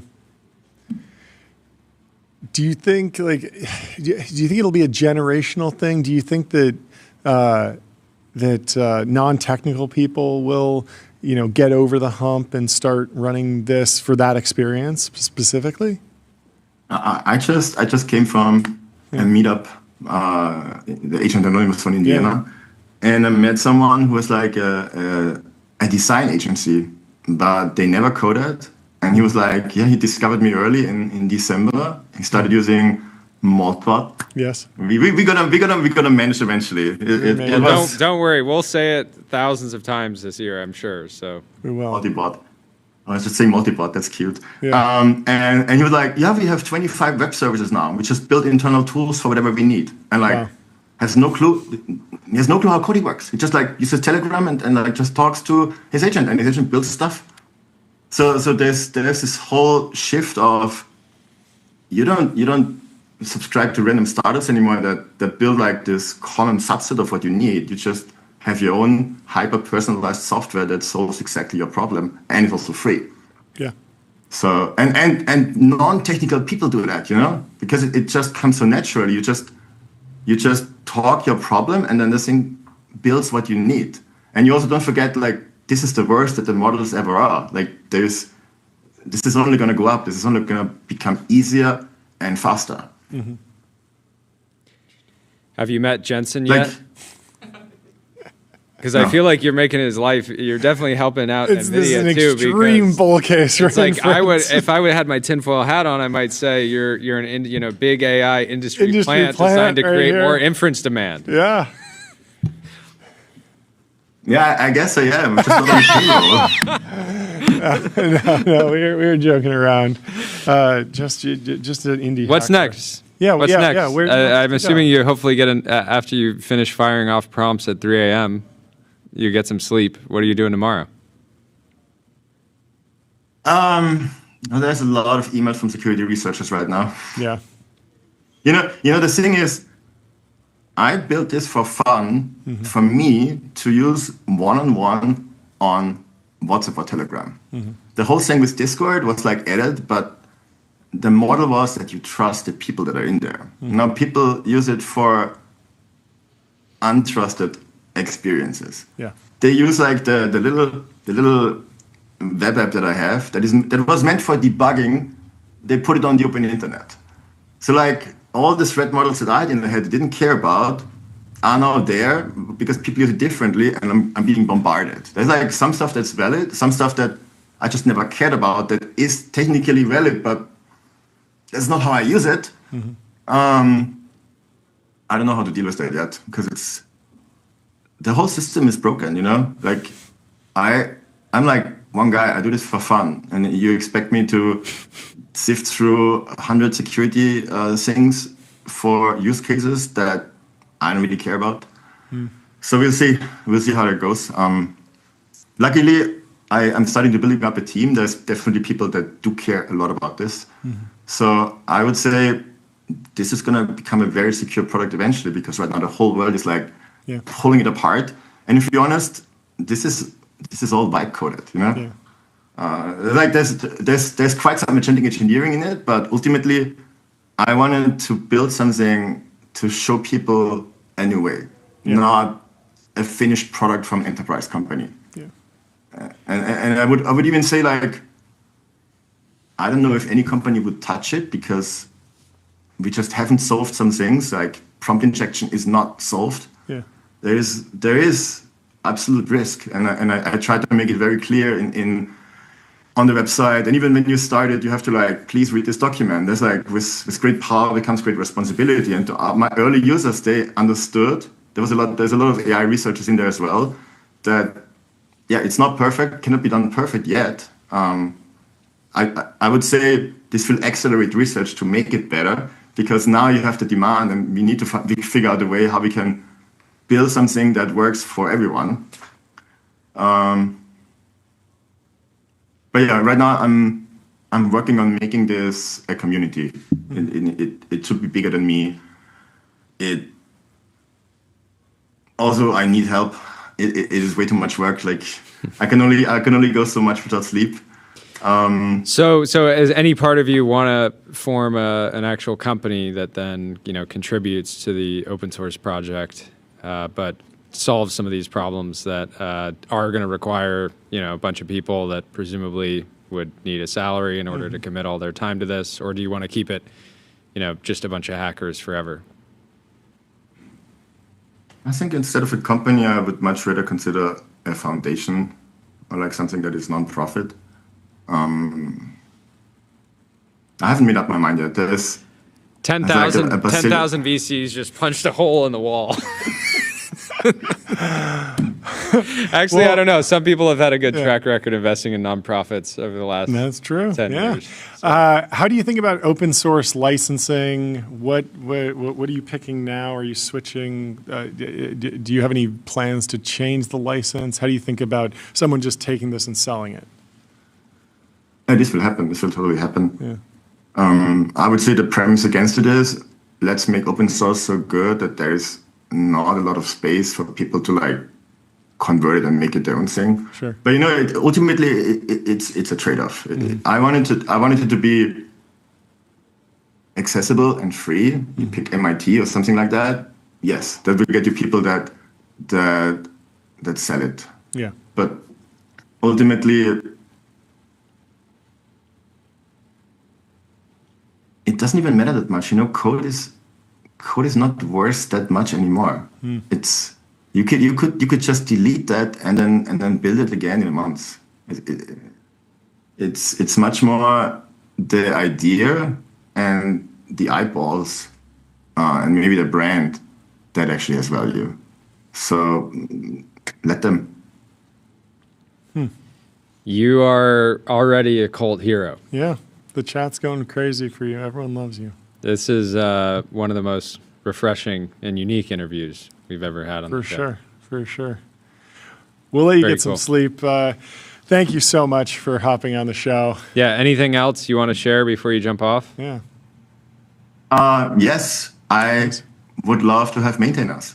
Like if you love open source, if you have experience, if you love sifting through security reports, or if you love taking software apart, but then also help and not just like throw work at me because I'm like at my limit, email me. I want this to outlive me. I think this is too cool to let it go to rot, and it needs good people. Yeah. Incredible. Are you going to ship that product you had in the chamber? You said there was one you were close. Or are you going to lock in on this? That's more a hobby. I don't know. Yeah. No, I have some other ideas in my head of what something like this could become, and it doesn't need to be this. But I don't want to share too much. Yeah, no problem. Come back on the show when you launch that. We'd love to have you. Purely for the love of the game. The love of the game. You're an absolute legend. It was great hanging, Peter. Thanks so much. Get some sleep. Get some sleep. We'll talk to you soon. Goodbye. Founder mode. What a legend. Yeah. True overnight success in both ways, I really? Like actually an overnight success in terms of that GitHub star chart, and then also an overnight success in just grinding for years, building projects and contributing, and then setting the product up, the brand right, everything just perfect to really capitalize on the moment. There were so many. I normally we're podcasting so much. Just don't have a ton of time to re-listen to stuff. But there were so many kind of interesting points of view that he shared that I'll certainly. I'm be circling back super on interested to see where this goes. A lot of people are saying get this guy $1 billion. A lot of people are saying he's going to wind up working. The whole thing is I don't think he needs it. Yeah. Like the beauty of this is that it was not something magical that was created by spending burning $1 billion. The other interesting thing is do you remember the George Hotz Tiny Box project? Like George Hotz sort of... Oh, he should team up with George Hotz. Yeah, I mean, George Hotz sort of predicted this in the sense that he was like, you will want your own AI running locally, sort of the Mac Mini style, but it was racked a number of NVIDIA graphics cards so that you could run certain models locally. And he had this vision for, you're going to talk to this local model. It's going to interface with everything on your network, on your local network, in your life. And it feels like this is like two sides of the same project coming together. And I wouldn't be surprised if there's some sort of viral tiny box. If all of a sudden you go from, there's the Mac Mini can run this, but you get this better local model, the latest open source model. You get something a little bit more with more firepower. Yeah. And you can run it just with solar panels, like off the grid. This is generally what, not far from what Simp for Satoshi has been building with Truffle. Oh, yeah. The little glowing orb, right? Yeah. Personal compute. Well, we have been keeping our next guest waiting. Yes, we have Aaron Frank from Lightspeed in the Ultra Dome. Aaron, I'm so sorry for keeping you waiting. Thank you so much. Tough act to follow. How you doing? Grab a seat. I'm 6'8". Me too. This is fantastic. Yes. Welcome to the Ultradome. Welcome to the Ultradome. First time in the Ultradome. Did you get to listen to some of that? It's actually like a hard act to follow. No, it's a weird one. It's like the most viral products that anyone has seen in a very long time. Yeah. First interview. One of the most unique. People don't typically build a viral product and then talk about, what do you say, hookers and blackjack, something like that. His words, not mine. In the chat. Anyways, very, very unique. How are you doing, though? I'm doing great. Flying into town, headed up to Santa Barbara. LA is beautiful. I always forget that. It is. It's a nice place to live. It's not the best city, but it's a great You're place getting to in trouble live. again saying that. Why does he live in LA if he doesn't think it's the best city? Anyway, sorry. First time on in the Ultradome. Please introduce yourself for everyone. Aaron Frank. I'm a former founder, so I'm getting old now. So a decade ago, I started a company. We built the full stack credit card company. Okay. Sold it to Goldman Sachs. It became what is now the Apple Card. Obviously, any project, thousands of people. What was it called when you launched it? It was called Final. Okay. So did a lot in financial services. Helped Goldman kind of launch that product and bring it live for my years there. And then it's been 6 years. I've switched sides. So it's how I met Jordy originally. Did a lot of angel investing and advising and just giving away free time to give back to the community. And then I've now been at Lightspeed for almost 2.5 years, 3 years going. Yeah, when we first met, you were just like, it was on Zoom, COVID. You were in like a log. It literally was was it a log cabin? Oh yeah. I mean, me and my wife and my almost off the grid. Yeah, we drove around the country during COVID. So that I quit Goldman during COVID. Just there's better things in life than working for an investment bank. Disagree, but to each their own. Yeah. You switched teams. Now you're a venture capitalist. What have you been focusing on? What's interesting? Yeah. Take me through like stage, scale, the type of founders you like to work with, the markets. Everything. Okay. Let's just jump right into something that I'm curious to get your thoughts on. So specifically like a category that I'm going to guess you're spending a lot of time on. So with Moltbot, Clawdbot, you now have, there's a world where the level of intensity that software engineers have been using coding agents, you start to get everyday people that are now like firing off prompts all the time to like do things more than just like a Google search or a deep research report. And presumably like that's going to involve like money, I imagine. And so I feel like people have had different theses around maybe stablecoins play a part of this somehow. I haven't seen the most clear explanation for that yet. Maybe there's other new payment rails. Maybe Stripe just dominates. It's agentic commerce is a weird thing, right? Like we actually don't have the payment rails to enable agents to proliferate.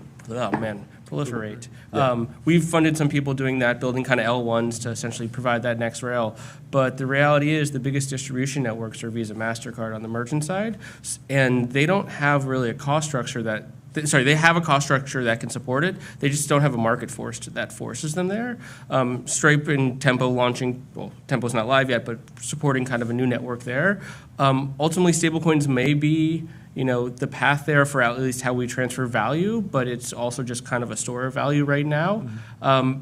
Agentic commerce is just an inning one because we also just don't have a use case. The joke I make is I haven't actually been able to buy anything with an agent. And the news this week was what Shopify is tacking on 4% on top of transaction, which they're sending it to OpenAI, but but like that's untenable for a merchant, right? Some merchants. I mean, there's plenty for dropshippers. It's fine, but for any there are plenty of merchants that have 20% coupon codes in every podcast. That's true, but that's a very small portion. If you think about like Walmart literally doesn't take Apple Pay because it doesn't want to pay the 15 extra or whatever it is basis points. Very good point. So like when you get to large trillions of dollars of commerce, agentic payments have to actually be more efficient for the system to be adopted. Otherwise, we're just going back to card. Because you need to lift in actual consumer behavior. Consumption needs to increase to offset that 4%. Correct. E-commerce needs either basket size to increase or checkout conversion increase. And like agents, I was worried about a situation where somebody discovers a product on Instagram via an ad that a brand paid for, and then they just go into ChatGPT or another model and say like, order this for me, and then it's like, and just an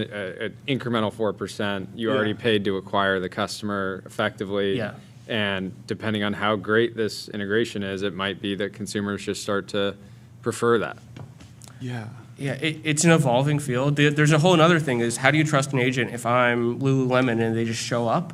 like, I don't know whose agent this is. I don't know if it's personal or it's a business. And so we don't actually have a layer in the internet today that says you can trust this agent. It's not fraud, which if you think about how an e-commerce checkout store works today, they have multiple, consumer puts in a card, there's multiple layers of fraud checks that happen. And so when an agent shows up from the same IP for 50 times in the same day, you have no idea what that consumer is. And then you lose all the downstream tracking that you do on a consumer per transaction. Yeah. I mean, so it breaks the entire model of the internet. Yeah. I was sort of cautiously optimistic that agentic commerce would roll out before Black Friday, towards the end of last year. That didn't really happen. I mean, I've had the same experience as you. I don't think I've purchased anything agentically yet. I've tried to buy flights, and even search is bad for it. We just need to build more and more protocols. I think the current use case or would just be like you're trying to buy a single product and not a complex cart, just something simple, and I think it can get across the finish line. But again, I haven't actually been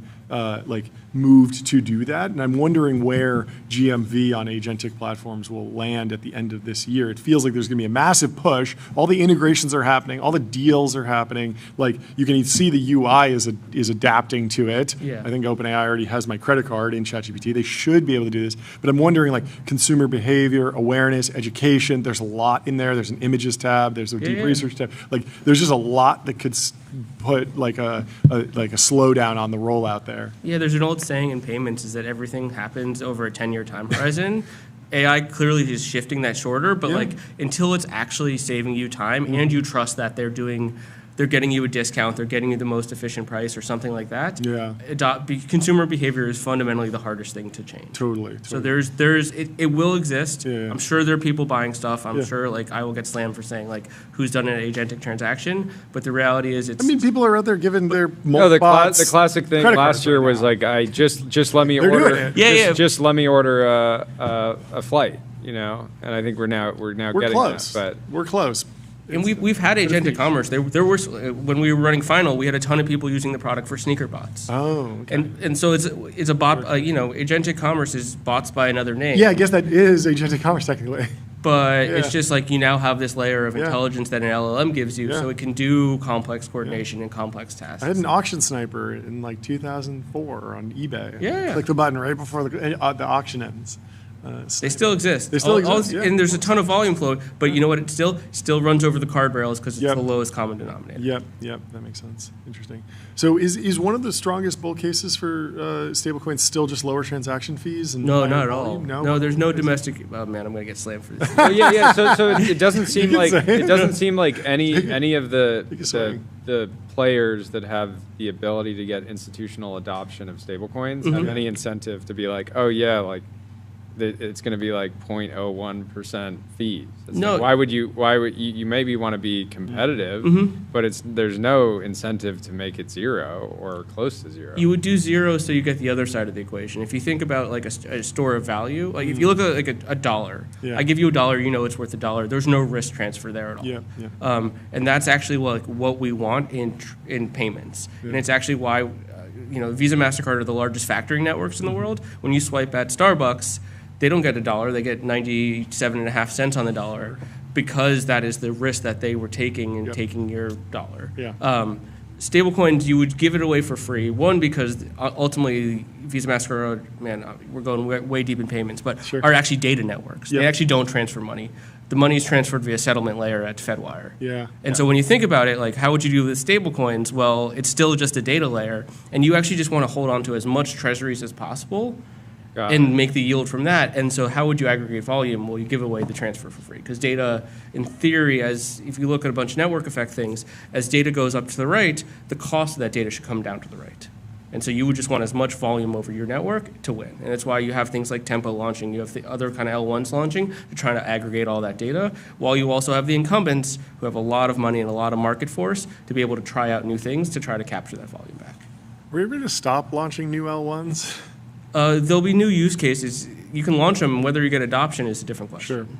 Right? We backed one called Radius Technology, building a really interesting technology as an L1. It enables transaction volumes, I think, Bobby would say in the millions. They came out of the Fed, kind of the central bank digital currency project that died. They turned Project Hamilton into this company. And in doing so, yeah, if you want to do agentic commerce, you're going to be talking about millions of transactions a second. And you can't do that over existing rails in a way that doesn't also break a bunch of other kind of primitives. So yeah, we'll keep on launching L1s. What I was saying about stablecoins is stablecoin is just kind of a quasi-bank account, right? We finally have true programmatic money. Behind the scenes, there's a lot that happens to on-ramp and off-ramp, but what it enables is us to truly take what is the U.S.'s biggest export, which is the U.S. dollar by far, and export it globally without any barriers. So if I'm any other country, friendly or not, my citizens can now get access to the U.S. dollar. And that is the demonstrable use case of stablecoins. Everything is else downstream of that. Like Venezuela is a great example right now. Like, do you trust your central currency? Who is your no, you don't even trust the central bank. So I'd rather hold on to US dollars, which we were talking with Joe, the co-founder of Ethereum, yesterday, just saying like interesting dynamic right now where Americans, if you've had access to the US dollar your whole life and the benefits of it, you're like, I want silver and gold and all these other assets, but then elsewhere in the world, you have people that are like, finally, I can have something that, sure, it's inflating, but it's not inflating 40 to 60% a month. Yeah, I mean, that's why an independent Fed or is important because this is the global currency. If you think about all the sci-fi we've all watched growing up, they had a concept of credits. They had some intergalactic currency. How do we get, where we are today, how do we get to credit system, right? And the answer is probably something stablecoin-esque, some crypto-esque coin that is tied to something that money is just a trust system at the end of the day, so it's something that we trust across counterparties. And so, this is the biggest shift in my generation. I'm not that old. At least I don't feel that. That we might finally globalize the world. You're Unc. Yeah. There's one layer above, which is Elder. Okay. No, 2 layers above. It goes Unc, then OG, then Elder. Oh, got it. Got it. Okay, so you're spring chicken. Yeah, that's great. There you go.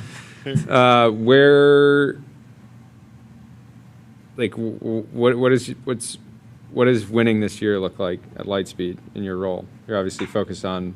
Let's talk about venture is just like expensive emails that we all write to each other in venture, and then every once in a while we convince a founder. I know, but is there this can be a tough one to answer, but is there a company that you feel like is uniquely enabled now that you haven't pitched yet? Oh no, Does everything get kind of pitched in some way or another? No, I think there's many ways. I've been on this side for two years. At the core, I still think like a founder, and I had kind of forgotten what it was, and then we launched me and a friend run a stablecoin conference every year, and I was like, oh, this is what it's like to start something from scratch and build something and Nick? No. He also he runs StableCon. No, it's called a very stable conference. So me and I right. We're 6 weeks out in March in SF.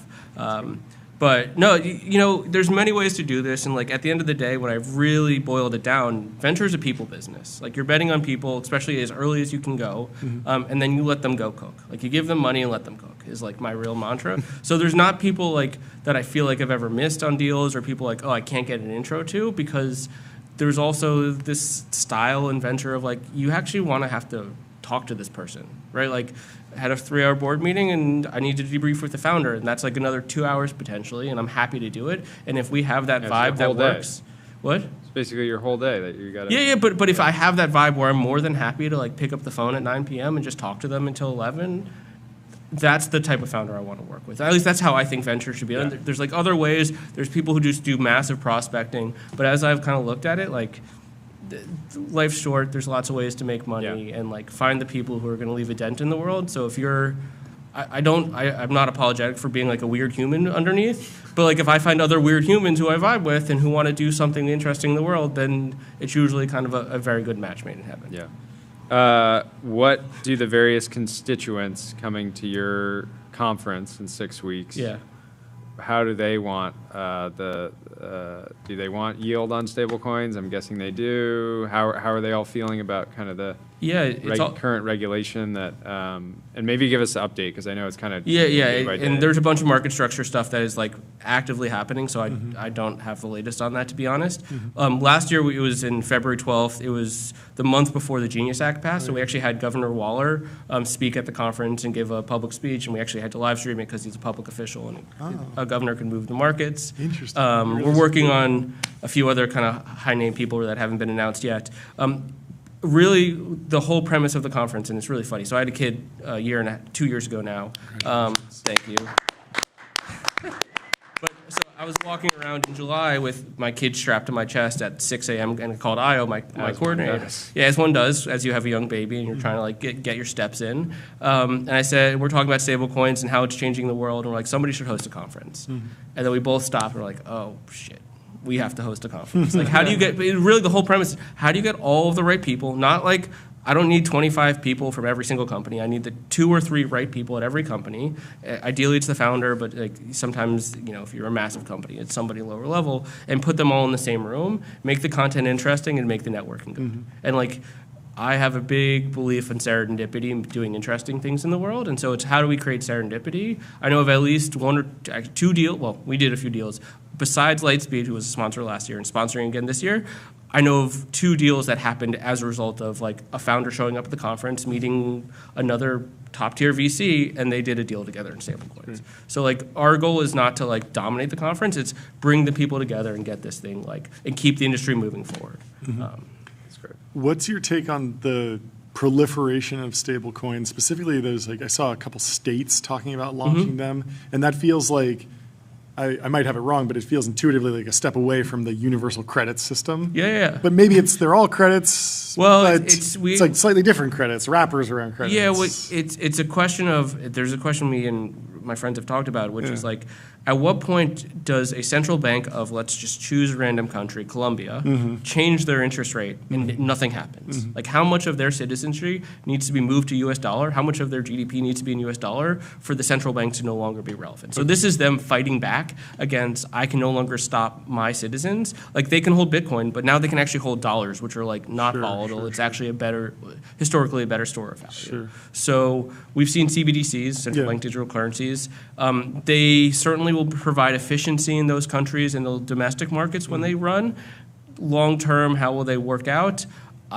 It's like I don't even think about it because it's just we're seeing this macro trend of dollars taking off. I mean, literally today, Tether launched their U.S. compliant stuff. So like, and Tether is the largest by far, and it wouldn't surprise me if they very aggressively shift a lot of money from USDT to USDT. I think it's A because it's Anchorage, just to show that there's massive compliant volume, and the world's just going to pick up. Like we're at $300 billion of stablecoins, I think today. It was $200 billion last year, roughly. The number just keep going up. Number go up. Number go up. Here, let's hear some our greatest export. Our greatest export. Yeah, exactly. That's great. Well, I'm excited for the event. Yeah, thank you. You guys are welcome. Yeah, what day is it? March 5th at Terra Gallery. It's invite only, so like apply at verystableconference.com. Hit them up. A great name. Yeah. Fantastic. Well, thanks so much for coming down to the TBPN Ultra Dome. Great to have you. Close out the show with us. Close out the show with us. Thank you for watching. Thank you for watching. We'll be live tomorrow at 11 a.m. sharp. Leave us 5 stars on Apple Podcasts and Spotify. Sign up for the TBPN newsletter at tbpn.com and have a great rest of your day. We love you. Goodbye. Goodbye. Bye.